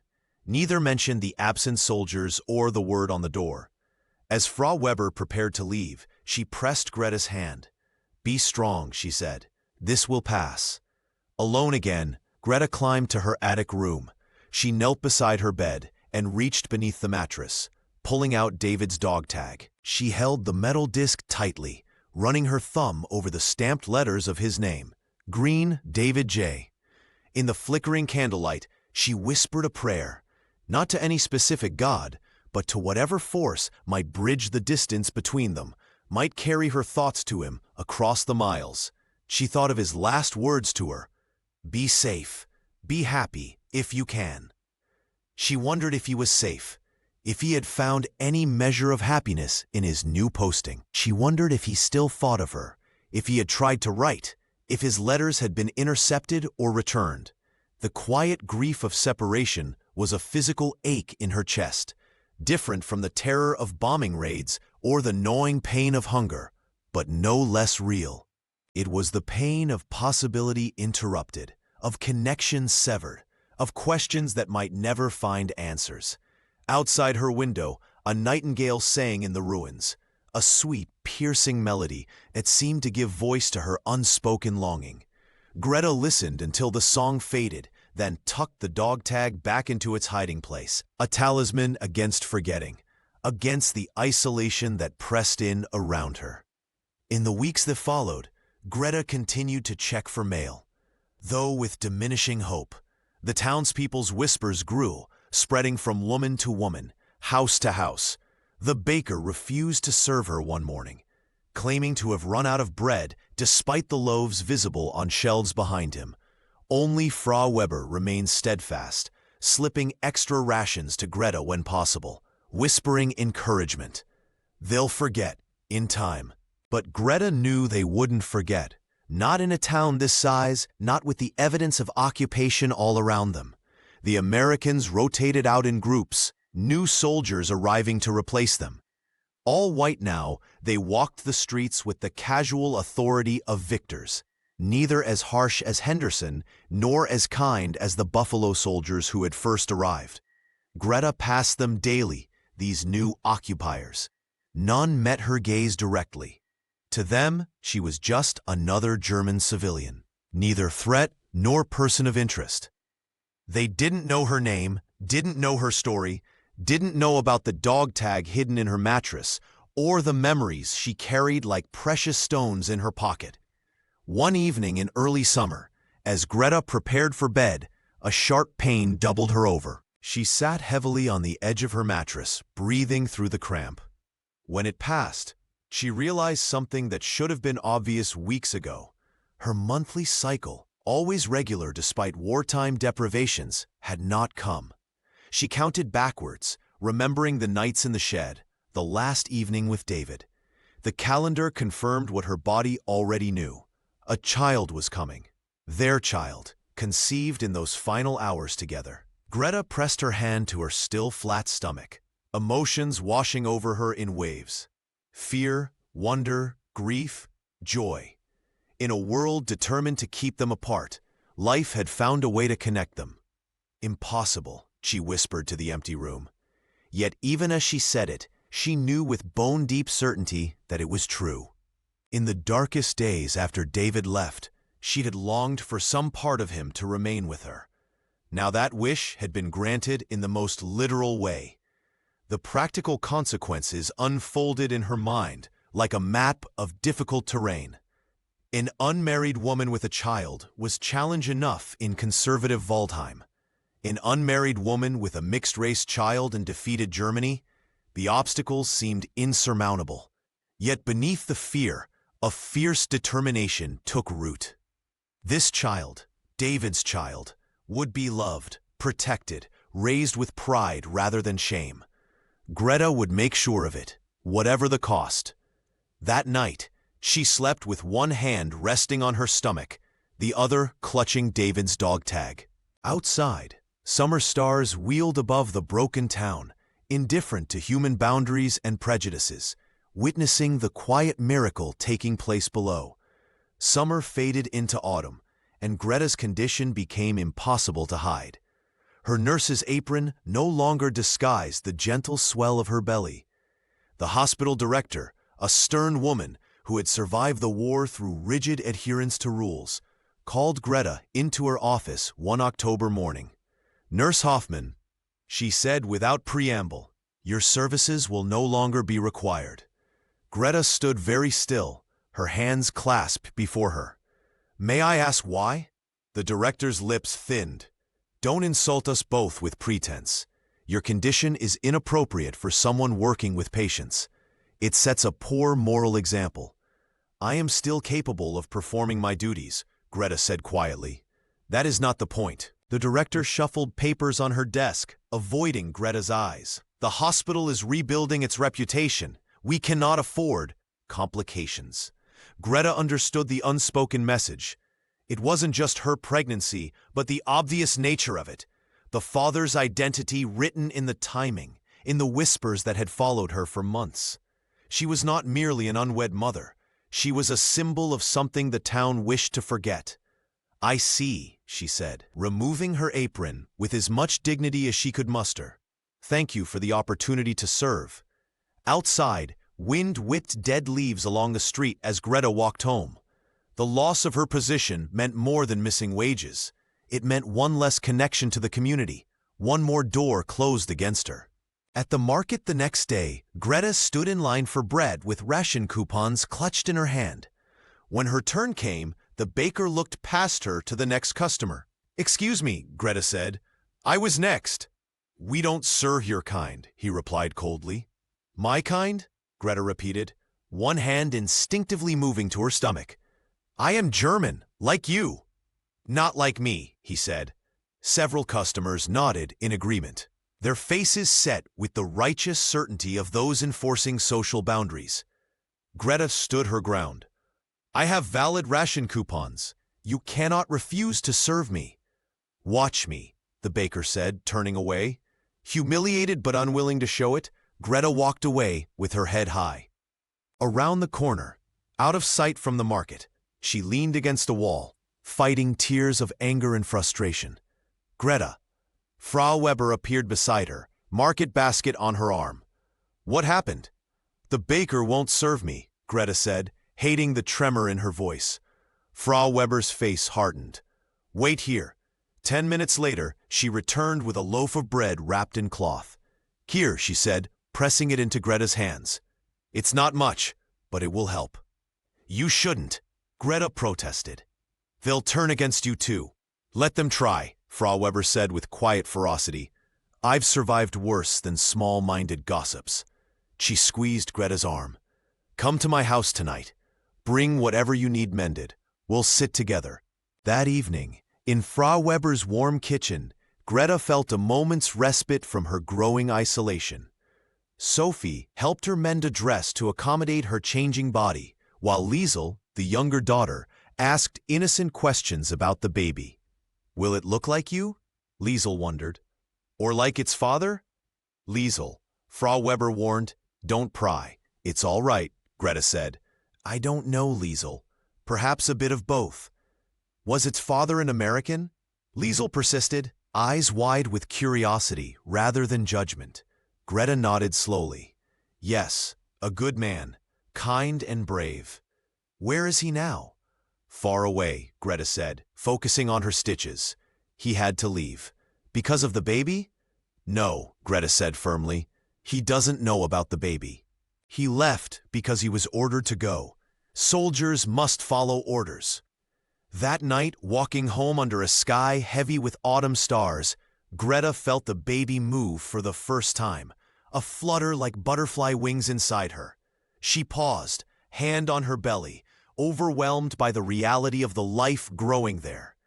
Hello, little one, she whispered. Your father would be proud to know you exist.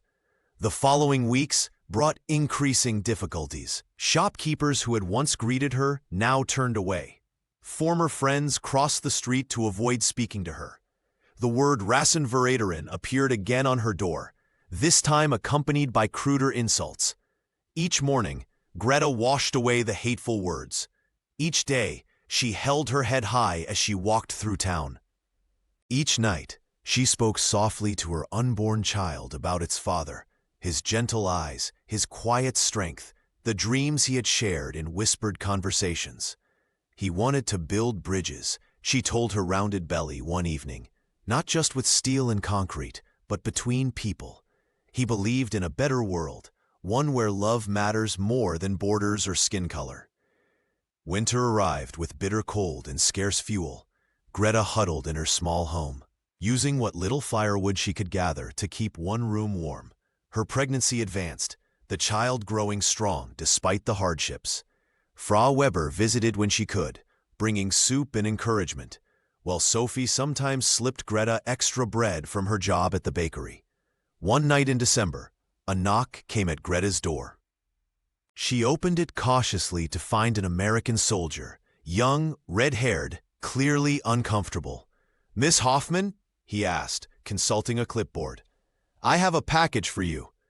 He handed her a small parcel wrapped in brown paper and hurried away before she could thank him. Inside, Greta found a tin of coffee, powdered milk, sugar, and a note in unfamiliar handwriting. From a friend of DG. Tears filled her eyes as she realized what this meant. Somewhere, somehow, David had found a way to send help. Perhaps through Marcus or Washington, through some chain of communication that bypassed official channels. It wasn't a letter, wasn't his handwriting or his words, but it was evidence that he had not forgotten her. That night, she slept more soundly than she had in months, one hand on her growing belly, the other holding David's dog tag. Somewhere in the darkness, a connection remained, tenuous but real, a thread stretching across the distance between them. Winter's grip on Waldheim tightened as January arrived. Snow covered the rubble, softening the town's broken edges but bringing new hardships, frozen pipes, impassable roads, dwindling fuel supplies. The occupation forces distributed emergency rations and coal, but everyday life remained a struggle for most civilians. For Greta, Now 8 months pregnant, each day became an exercise in quiet endurance. Simple tasks, gathering water, collecting firewood, walking to the market, required tremendous effort.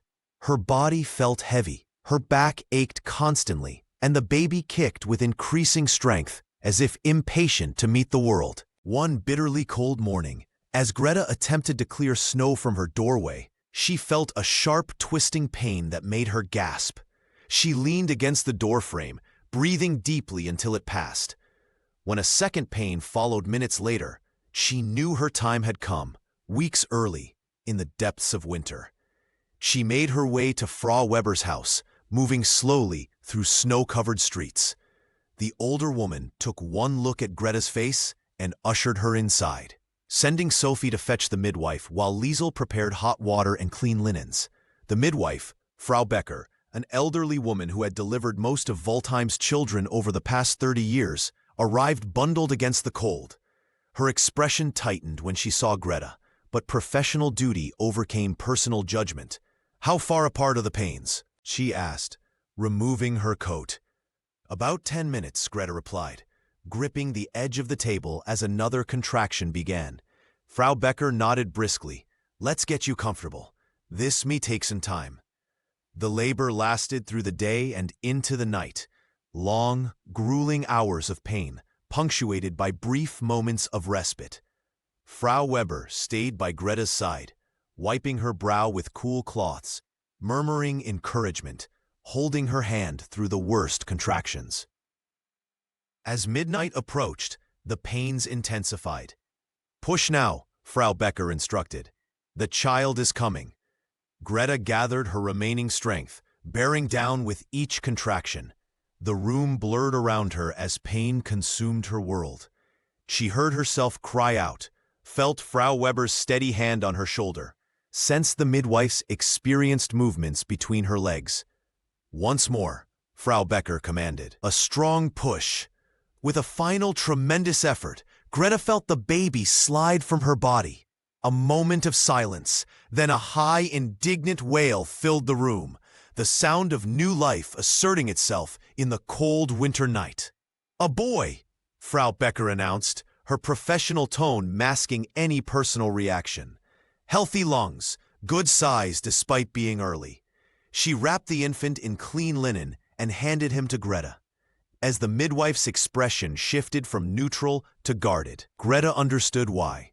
The baby's skin was lighter than her own but distinctly darker than a typical German infant's. His features, the shape of his nose, the curl of his dark hair, spoke clearly of his mixed parentage. But all Greta saw was David's child in her arms, a miracle, a bridge between worlds, a love made visible. "Hello, Daniel," she whispered, the name she had chosen months ago. "Welcome to the world." Frau Becker busied herself with the afterbirth, her tight expression revealing her discomfort. Frau Weber moved closer, examining the baby with gentle curiosity. "He's beautiful," she said softly, "strong, like his mother." In the days that followed, word spread quickly through Waldheim. The Hoffmann woman had given birth to an occupation child, a Mischling, the old Nazi term for mixed-race offspring. The town gossips, cruel and fascinated, speculated about the father, about Greta's morality, about what such a birth meant in defeated Germany. Greta ignored them. She focused on Daniel, on feeding him, keeping him warm, learning the language of his cries and needs. The tiny room where they lived became their sanctuary, their world contracted to the essential connection between mother and child. When she finally ventured out, bundling Daniel against the February cold, the reactions were predictable. Stares, whispers, crossed streets. At the town hall, where she went to register his birth, the clerk frowned at the blank space where a father's name should be. "Name?" he asked, pen poised. "Daniel James Hoffmann," Greta replied clearly. The middle name was her private tribute to David, a connection no bureaucracy could erase. "Father's name?" the clerk pressed. "Unknown," Greta said, the necessary lie bitter on her tongue. The clerk raised an eyebrow, but recorded the information without further comment. As Greta turned to leave, he called after her. "You should know there's a special category for Such children, for tracking purposes. What category would that be? Greta asked, keeping her voice level. Occupation children, specifically, those of unusual parentage. Greta tightened her hold on Daniel. He has a name, she said firmly. Daniel James Hoffman, German-born like me. That's all you need to record. It was a small act of defiance, but it set the tone for what followed. As Daniel grew from newborn to infant, Greta refused to hide him. She carried him openly through town, sang to him in the small garden behind her house, took him to church despite the disapproving glances. He is not my shame, she told Frau Weber one spring day as they watched Daniel sleeping in a basket beneath a blooming apple tree. He is my proof. Proof of what? Frau Weber asked. Greta touched her son's perfect cheek. That love is stronger than hate. That borders and rules don't define us. That something good can come from terrible times. Frau Weber nodded slowly. A powerful lesson. I hope the world is ready to learn it. But the world, or at least the small part of it that was Waldheim, showed little readiness for such learning. As Germany began its long recovery from war, old prejudices found new expressions. Occupation forces eventually withdrew from direct control. Local government resumed. Reconstruction accelerated. Yet Daniel remained a visible reminder of a history many preferred to forget. In America, in a crowded Philadelphia post office, David Green stood in line with a letter in his hand. Addressed to Fräulein Greta Hoffmann, Kirchstrasse 8, Waldheim, Germany, it was his third attempt to reach her. The postal clerk examined the envelope skeptically. Germany still under restricted civilian communication, he said. Military channels only, unless you've got special clearance. I'm a veteran, David explained. Served in the occupation forces. This is to a friend who helped with translation. The clerk shrugged. I can send it, but no guarantees it'll get through. He stamped the envelope and tossed it into a sorting bin. David thanked him and left, knowing the letter would likely meet the same fate as the others, returned stamped undeliverable or simply lost in the bureaucratic maze between nations still healing from war. He walked through the familiar streets of his neighborhood, past the bookstore his father had reopened after David's return, toward the small apartment he now rented near the university where he had resumed his engineering studies on the GI Bill. The city felt both familiar and strange after his time overseas, the comfortable routines of home overlaid with the memories of war and its aftermath. Sometimes he found himself listening for church bells that rang in a different tone, looking for a skyline with a damaged spire, searching crowds for a face he knew he wouldn't find. The dog tag that should have hung beside its twin around his neck was absent, left behind in Greta's keeping, a piece of himself that remained in Waldheim, even as duty and circumstance had carried him away. Philadelphia, 1946. Summer heat shimmered above city streets as David left his engineering class at the university. 2 semesters into his degree, he had settled into a routine that almost felt normal. Classes, study, work at his father's bookstore. Occasional gatherings with other veterans who understood the things he couldn't explain to those who hadn't served. The city had welcomed its returning soldiers with parades and speeches, jobs and educational opportunities, gratitude expressed in programs like the GI Bill that made David's studies possible. Yet beneath these gestures lay the unchanged reality of American life, the colored signs on water fountains, the restricted neighborhoods, the subtle and not-so-subtle reminders that victory overseas hadn't transformed society at home. David walked to the trolley stop, textbooks under his arm. A white woman shifted away slightly as he took his place in line. 2 white men in business suits gave him the quick, assessing glance he'd come to recognize. The look that determined whether he was staying in his place or needed to be reminded of it. These small indignities were familiar, almost routine. What made them harder to bear now was the contrast, the memory of a place where briefly he had been seen differently, where Greta had looked at him not as black, not as American, but simply as himself. The trolley arrived, and David found a seat in the back, where custom dictated he should sit. As the vehicle rattled through downtown Philadelphia, he gazed out the window at the city of his birth, intact buildings, busy shops, streets untouched by bombs, so different from Waldheim, with its rubble and ruins, yet marked by its own kind of damage, its own divisions and barriers. That evening, a knock came at David's apartment door. He opened it to find Marcus Johnson standing in the hallway, still thin from the war, but carrying himself with the same quiet dignity David remembered. "Sergeant," David said with genuine pleasure, "come in." "Just Marcus now," the older man replied, entering the small apartment. "Civilian life, remember?" They sat at David's kitchen table, sharing coffee and conversation about their transitions to post-war life. Marcus had returned to Mississippi briefly before moving north to Chicago, where he now worked for the Postal Service. He was in Philadelphia visiting relatives, had gotten David's address from mutual acquaintances. "How's the engineering going?" Marcus asked. "Good. Challenging." David poured more coffee. "How's Chicago?" "Different from overseas. Same as everywhere else in America." Marcus studied David's face. "You still thinking about her?" The question, direct and unexpected, caught David off guard. He hesitated, then nodded. "Sometimes. Often." Marcus didn't need to ask who she was.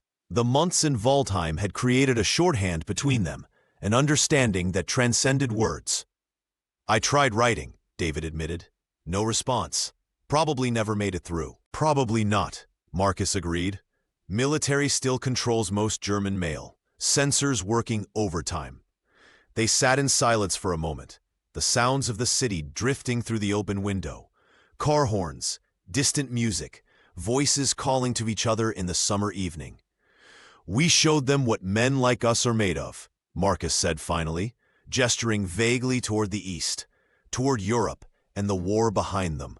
"Fought for freedom, helped rebuild, did our duty and then some." "She taught me that too," David replied softly.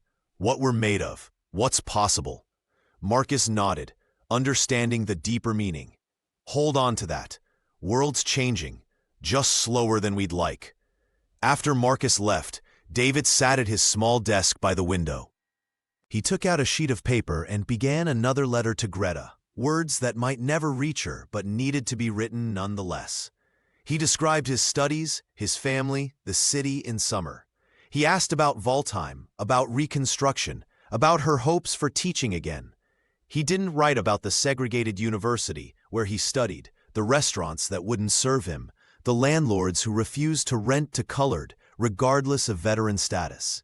Those truths seemed too heavy for a letter that already carried so much weight. When he finished writing, David addressed the envelope carefully.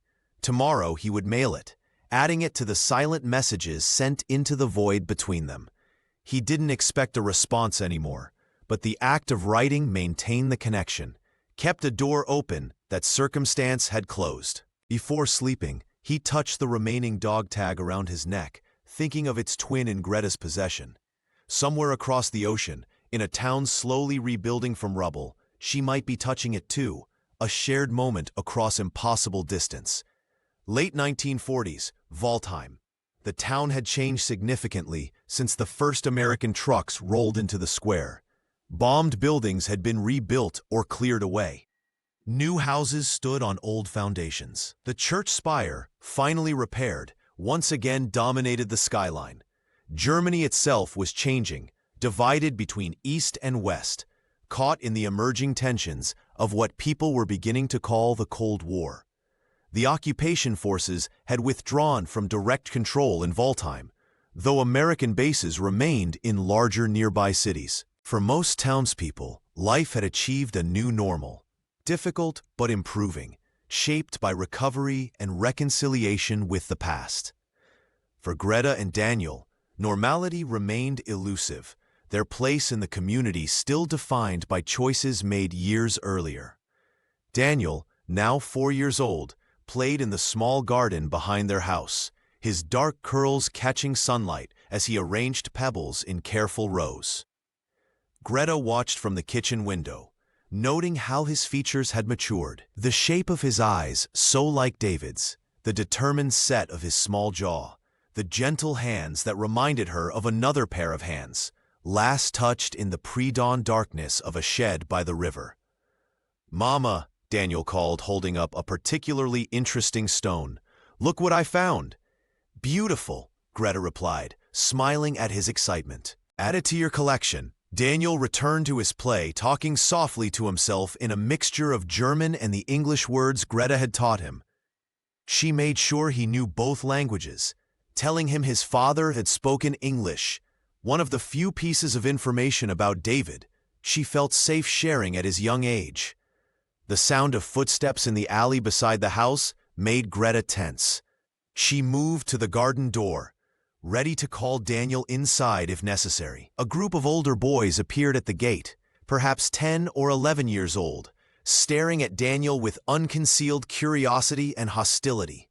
"Hey, occupation child," one called. "Where's your American daddy?" Daniel looked up, confused by the question and the tone. Before he could respond, Greta stepped fully into view. "Go home, boys," she said firmly. "Or shall I speak with your mothers about your manners?" The boys shuffled their feet, caught between bravado and respect for an adult. Finally, they moved on, one throwing a last comment over his shoulder. "My father says they abandoned their brown babies because they didn't want them either." Greta kept her expression neutral until they had gone. Daniel looked up at her, his young face troubled. "What did they mean, Mama?" Greta knelt beside him, brushing a curl from his forehead. "Some people say unkind things because they don't understand." "About my father?" "About many things." Greta chose her words carefully. "Your father was a good man who had to leave before you were born. He would have loved you very much." "Because I'm strong?" Daniel flexed his small arm. "Because you're you," Greta said, smiling despite the ache in her heart. "Special and wonderful just as you are." Such incidents had become less frequent as Daniel grew older, but hadn't disappeared entirely. He was called the occupation child at school, treated with curiosity or disdain by teachers, excluded from birthday parties and games by children, following their parents' example. Greta did her best to shield him, to build his confidence, to create a home where he felt completely loved and accepted. She had found work as a seamstress, making enough to support them modestly. In evenings, she taught Daniel from books saved from her teacher training, determined that he would have opportunities despite the obstacles placed before him. When Daniel was 6, Greta finally secured a position as an assistant teacher at the rebuilt school. The headmaster, new to the town and less concerned with old gossip, had been impressed by her qualifications and dedication. "The past is the past," he told her during the interview. "Germany must look forward now." The position brought stability and a slightly better income, but also placed Daniel more directly in the community spotlight. Now mother and son walked to school together each morning, separating at the main entrance, Greta to the teacher's room, Daniel to his classroom, where he sat often alone, the empty space around him a physical manifestation of invisible barriers. One evening, as Greta helped Daniel with his reading, he asked suddenly, "Does my father know about me?" The question caught her off guard. She set the book aside, giving him her full attention. "No, sweetheart. He left before I knew you were coming." Daniel considered this. Could we tell him? Write a letter? Greta had tried writing to David several times over the years, using the information from his dog tag, which she kept in a small wooden box with other treasures. Each letter had been returned or disappeared into the bureaucratic void between nations. "I don't know where he is now," she explained gently. "America is a very big country. When I'm bigger, I'll find him," Daniel declared with the simple confidence of childhood. "I'll go to America and look everywhere." Greta smiled at his determination, so like his father's. "Perhaps someday," she agreed, not wanting to crush his dream with adult realities. That night, after Daniel was asleep, Greta opened the wooden box that held David's dog tag. She ran her fingers over the stamped letters, the metal warm from her touch. So much time had passed, so much had changed. She wondered if he still thought of her, if he had built a new life, if he ever guessed that his son was growing up in the town he had once helped liberate. As if in answer to her unspoken questions, a package arrived the following week, delivered by regular post, not military channels. Inside, Greta found a small tin of coffee and a letter.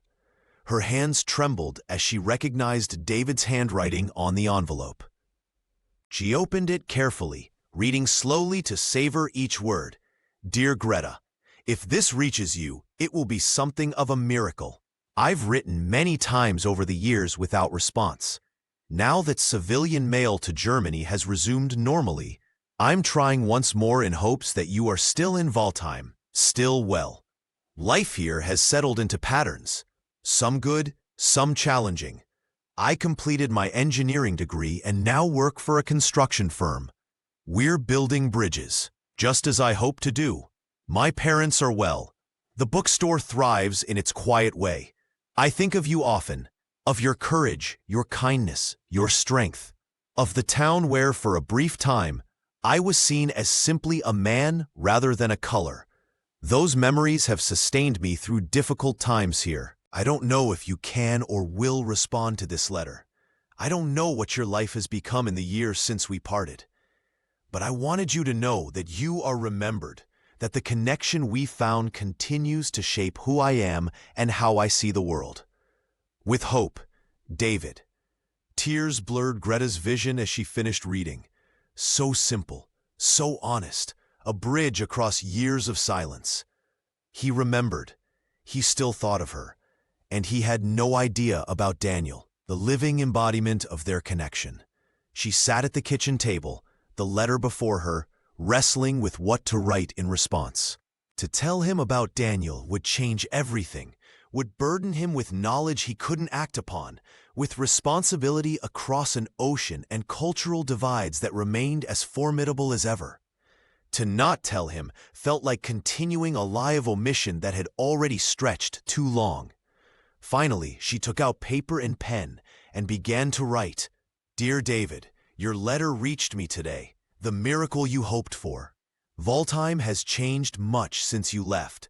The rubble is gone. Buildings stand where ruins were. The church bell rings clear and unbroken.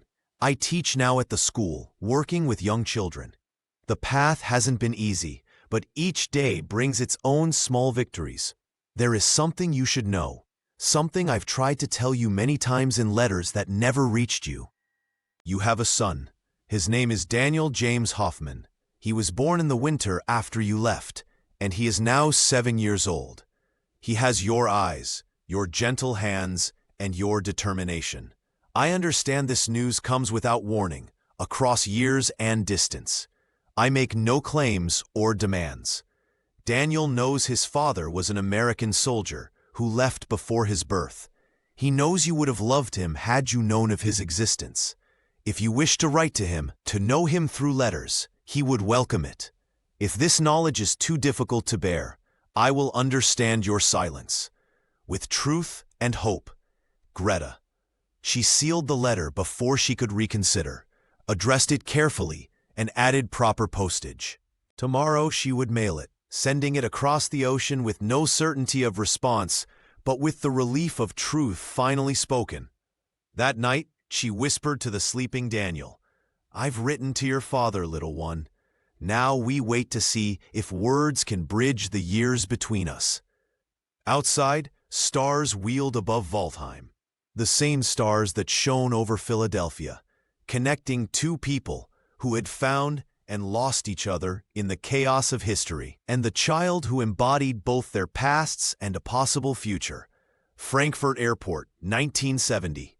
Daniel Hoffman, 25 years old, stood at the departure gate, his mother beside him. They made a striking pair. Greta, now in her 40s, her dark hair touched with silver, her face still beautiful despite the lines etched by years of struggle. Daniel, tall and handsome, his mixed heritage evident in his features, his bearing confident despite the nerves he felt about the journey ahead. "You have the address?" Greta asked, straightening his collar in a gesture that made him smile.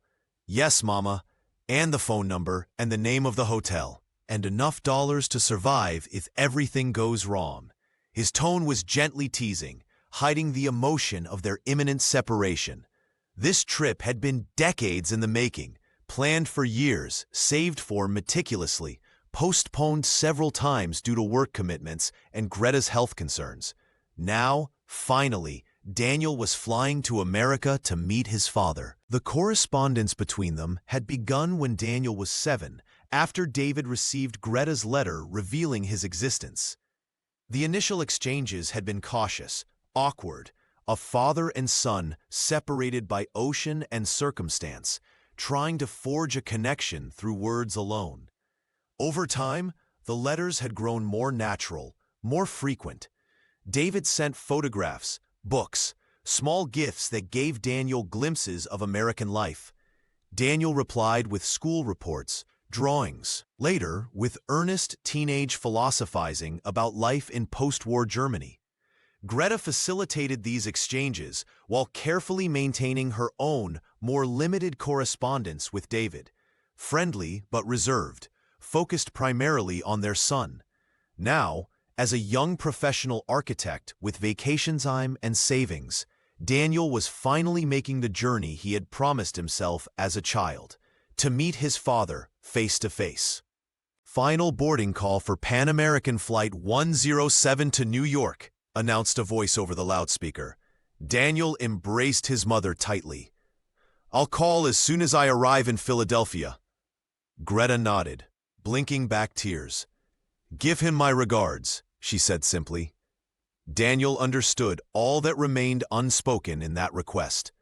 The complicated history, the lingering emotions, the shared love for a child that had connected them across thousands of miles.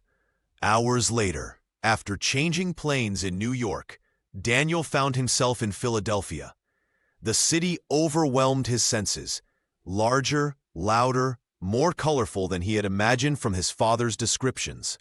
He checked into his hotel, then called the number he had memorized years ago. A man's voice answered, deeper than Daniel had expected, warm despite the evident nervousness. "Hello? David? This is Daniel. I've arrived in Philadelphia." A moment of silence, then, "Daniel, you're here. Actually here." The emotion in the voice was unmistakable. Would you like me to come to your hotel?" "Yes," Daniel said, giving the address. "I'll wait in the lobby." 30 minutes later, Daniel stood as a man entered the hotel. A man whose face he knew from photographs, but who now appeared before him in flesh and blood. David Green, 50 years old, hair graying at the temples, moved with the slight stiffness of middle age but carried himself with dignity. He wore a suit that spoke of modest success, and his eyes, so like Daniel's own, scanned the lobby anxiously. When their gazes met, both men froze. The physical resemblance between them, obvious even in photographs, became startlingly clear in person. They studied each other across the lobby, father and son, strangers in blood relations, connected by genetics and separated by history. David moved first, crossing the space between them with quick steps. He stopped just short of embracing Daniel, uncertainty evident in his expression. "You look so much like your mother," he said softly. "Everyone in Valtheim says I look like you," Daniel replied, his English accented but fluent. They stood awkwardly for a moment before David gestured toward the door. "I thought we might get dinner, unless you're too tired from traveling." "Dinner would be good," Daniel agreed. They walked to a nearby restaurant, a small Italian place with checked tablecloths and candles in wine bottles. As they settled into a booth, the initial strangeness began to ease.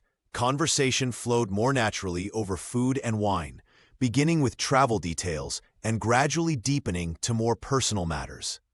"Your letters didn't say much about how it was," Daniel said finally, "raising me in Valtheim after the war. For my mother, I mean." David set down his fork, his expression somber. "She never complained in her letters, never accused me of anything." "There was nothing to accuse," Daniel said. You didn't know I existed." Still, David's fingers traced patterns on the tablecloth.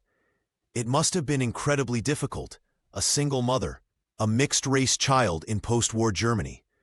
Daniel nodded slowly. It wasn't easy. I was called names. Occupation child was the polite version. Mama lost jobs, friends. He smiled slightly. But she never once made me feel I was a burden or a mistake. She said I was her proof. Proof? David asked. That love is stronger than hate, that boundaries don't define us. Daniel's eyes met his father's. She kept your dog tag, showed it to me when I was old enough to understand. Said it connected us across the ocean. David's hand went automatically to his chest, where the remaining tags still hung beneath his shirt. I tried to write, he said. So many letters returned unopened. She tried too, Daniel assured him. The military censors, then the chaos after the war. Nothing got through for years. They talked late into the evening about David's engineering career, Daniel's architecture studies, the parallel paths their lives had taken despite the distance between them. They discussed changes in Germany and America, the civil rights movement, the Berlin Wall, the reshaping of the post-war world. As they walked back to Daniel's hotel, David said suddenly, I kept them. All your letters, all your mother's letters, from the very first one telling me about you. Daniel glanced at him, surprised by the emotion in his voice. Would you like to see them? David asked. They're at my apartment, and there are other things I'd like to show you. Photographs, maybe meet some of my family tomorrow. I'd like that, Daniel said simply. In David's modest apartment, they sat surrounded by the physical evidence of their long-distance relationship. Letters carefully preserved in chronological order. Photographs showing Daniel's growth from serious child to confident young man. Small treasures exchanged over the years. David put on a record, Billie Holiday singing God Bless the Child, and poured 2 small glasses of bourbon. They sat in companionable silence, listening to the music, each lost in thoughts of what might have been and what still might be. You both fought different wars, Daniel said finally, and won the same one. David looked at him questioningly. The war against bitterness, Daniel explained, against letting hate win. You could have forgotten Germany, forgotten everything that happened there. Mama could have hidden me, been ashamed of me. Instead, you both chose to honor what you found together, even across impossible distance. David's eyes glistened in the dim light. Your mother is the bravest person I've ever known. She says the same about you, Daniel replied. They talked until dawn, making up for decades of absence in a single night. As sunlight began to filter through the windows, Daniel understood that he had found not just his father, but a piece of himself. A connection that completed a circuit begun before his birth in a broken town across the ocean. The connection established during Daniel's first visit to America deepened over the following years. He returned to Philadelphia regularly. David made the journey to Germany twice, though he never returned to Waldheim itself, meeting Greta and Daniel in Frankfurt or Munich instead. These meetings were cordial, respectful, marked by the careful politeness of people who shared profound history but had built separate lives. David had never married, focusing instead on his career and community work. Greta had dedicated herself to teaching and to Daniel, finding fulfillment in both without seeking another romantic relationship. By the 1980s, Daniel had established himself as a successful architect in Frankfurt, specializing in restoration of historic buildings damaged during the war. His work brought him into contact with others like himself, children born of relationships between occupation forces and German women, many of whom had faced similar challenges growing up in post-war Germany. During a restoration project in Berlin, Daniel met Elisabeth Mueller, a journalist researching what the American press had dubbed brown babies. The mixed-race children fathered by Black American soldiers. Over coffee in a small cafe near his work site, Elisabeth explained her interest. These stories are disappearing, she said, passion evident in her voice. As Germany rebuilds and moves forward, this chapter of our history is being forgotten or deliberately erased. Daniel nodded, understanding from personal experience. Many families don't want to discuss it. The shame, the stigma. Exactly, Elizabeth agreed. But these children, now adults, are part of both countries' histories. Their experiences matter. Would you be willing to share yours? Daniel hesitated. His relationship with his parents had always been private, protected from public scrutiny. Yet he also recognized the importance of bringing hidden stories into the light. "I'll need to speak with my parents first," he said. "But yes, I think I would."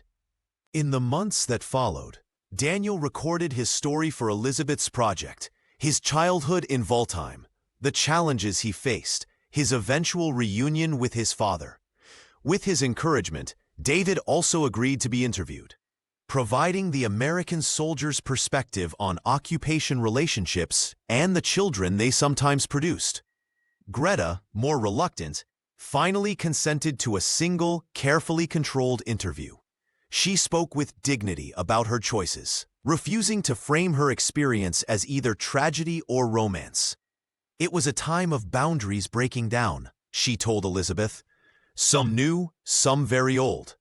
We were two people who saw each other as human when the world insisted we were enemies." Elizabeth's article, published first in a German magazine and later translated for American publications, generated unexpected attention. Letters began arriving for Daniel from others like himself, some who had found their American fathers, many who had not. Veterans wrote to David, sharing similar experiences or seeking advice on how to connect with children they had only recently learned about. The response encouraged Daniel to expand the project. With Elizabeth's help, he began documenting more stories, interviewing occupation children throughout Germany, recording their experiences, preserving a history that might otherwise be lost. Some subjects were reluctant, still hiding their origins. Others spoke proudly, viewing their dual heritage as a strength rather than a stigma. Some had succeeded despite prejudice, others had been broken by it. Each story added dimension to the complex legacy of occupation and its human consequences. The project faced resistance from multiple directions. Some German officials worried about reopening old wounds. Some American veterans organizations objected to what they saw as a focus on misconduct rather than heroism. Conservatives in both countries expressed discomfort with the interracial relationships at the heart of these stories. Daniel persevered, driven by his belief that acknowledgement was the first step toward healing. "These stories belong to both American and German history," he explained when challenged. "They're uncomfortable because they cross the boundaries we try to maintain between victor and vanquished, between races, between official narratives and human realities." By the early 1990s, Daniel's work had expanded into a small foundation dedicated to connecting occupation children with their American relatives when possible, and documenting their experiences when reunion wasn't an option. The fall of the Berlin Wall and German reunification brought new stories to light from the Soviet occupation zones, adding further complexity to the project. One autumn evening, Daniel visited Waldheim for the first time in many years. The town had changed dramatically, modernized, expanded, connected to nearby cities by improved roads and rail lines. Few physical reminders remained of the war or its immediate aftermath. He walked to the site of the old mill by the river, where the shed that had sheltered his parents' last meetings had long since been replaced by a small park. Sitting on a bench overlooking the water, he tried to imagine the town as it had been, broken, hungry, divided by war and prejudice, yet containing moments of connection that defied all boundaries. A young couple strolled past, holding hands, nodding politely to Daniel before continuing on their way. A German woman and a Turkish man, their relationship unremarkable in modern Germany. Daniel watched them go, reflecting on how some barriers fell while others remained, how progress moved in fits and starts rather than smooth trajectories. He knelt and touched the earth, thinking of the words his mother had once used to describe him. Proof that love can outlast war. In gathering these stories, including his own, Daniel had found a way to honor that truth, to ensure that these complicated histories wouldn't disappear beneath the tidier narratives of victory and defeat. They can bury memory, he whispered to the river that had witnessed so much, but not truth.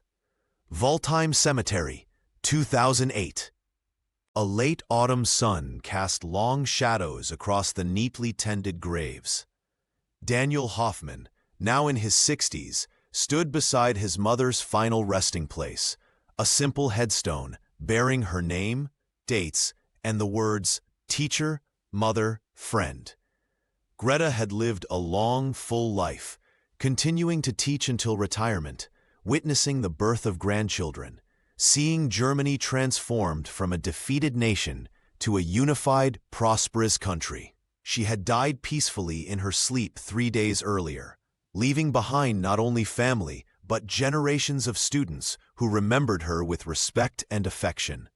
The funeral service had been well attended. Former colleagues, students, friends made over a lifetime in Waldheim. Even some who had once shunned her had come to pay respects. The old prejudices faded, if not forgotten, the passage of time having softened edges once sharp with judgment. Now, as afternoon light gilded the cemetery, only family remained. Daniel, his wife Johanna, their 2 grown children, and a frail, elderly man who stood slightly apart, leaning on a cane, his eyes fixed on Greta's headstone. David Green had made the journey from America despite his 86 years and increasing health challenges. The decades had bent his once straight posture, whitened his hair, lined his face, but his eyes remained clear and direct, the same eyes that had once met Greta's across a ruined town square. Daniel approached his father, touching his arm gently. "Are you all right? Do you need to sit down?" David shook his head. "I'm fine, just remembering." They stood together in comfortable silence, father and son united in grief, yet celebrating a life well lived. After a moment, David reached into his pocket and withdrew a folded paper, yellowed with age, creased from repeated handling. "Her last letter to me," he explained. "I'd like to read it if that's all right." Daniel nodded, signaling his wife and children to join them. The family formed a small circle around the grave, as David unfolded the letter with careful fingers and began to read in a voice that remained strong despite his years. "My dear David, the doctors tell me my time is growing short, so I write these words while I still can. Looking back across the years, I find myself grateful for the path my life has taken, not despite its difficulties, but because of them. The challenges we faced shaped us, revealed our strength, taught us what matters most. Our greatest creation was not just Daniel himself, but what he represents, proof that love leaves evidence. Evidence that outlasts war, prejudice, separation, time itself. Through him, what we found together in those brief moments continues to ripple outward, touching lives beyond our imagining. What the world once called shocking, I have always called miraculous. Not just Daniel, but all of it. That in the ruins of hatred, connection found a way. That across every barrier erected to divide us, humanity recognized itself. I have no regrets, only gratitude for what was, what is, and what will continue long after we are gone. With love across all distances, Greta." When David finished reading, tears shone in his eyes and in Daniel's. The younger members of the family, born into a different world, raised without the weight of the history their grandparents had lived, listened with respectful attention, understanding in a new way the foundations upon which their own lives had been built. Daniel stepped forward and placed something on his mother's headstone. David's dog tag, kept safe by Greta for over 60 years, now returned to rest with her. Beside it, he set a small stone from the riverbank near where the old mill had stood, a connection to the place where his life had begun in more ways than one. As the family turned to leave, Daniel paused to address the small gathering. "My mother once told me that some called what happened between her and my father shocking." His gaze moved to David, who stood straight despite his cane, dignity evident in every line of his aged face. "But I call it proof," Daniel continued, "proof that love can outlast war, that through the cracks of hatred, light finds a way in and refuses to leave." Together, the family walked through the cemetery as dusk began to fall. The town of Waldheim spread below them, peaceful in the evening light, its church spire reaching toward the darkening sky, its streets filled with people going about their lives, its history both remembered and transformed by the passage of time. Somewhere in the distance, a radio played music from another era, the faint strains of gospel harmonies carried on the wind, echoing across decades. David paused to listen, a smile touching his lips as memories of young soldiers singing in the back of a truck floated back to him across the years. "Do you hear that?" he asked his son. Daniel nodded, placing a supportive arm around his father's shoulders. "Yes," he said simply, "I hear it." They continued down the path together, father and son, past and present, a living bridge between worlds once thought permanently divided. Behind them, on Greta's grave, the last light of day caught the metal of the dog tag, making it shine briefly like a star against the stone, a small beacon of connection in a world still learning, still healing, still finding its way toward the truth she and David had glimpsed amid the ruins of war. Through the cracks of hatred, light had found a way in and had refused to leave.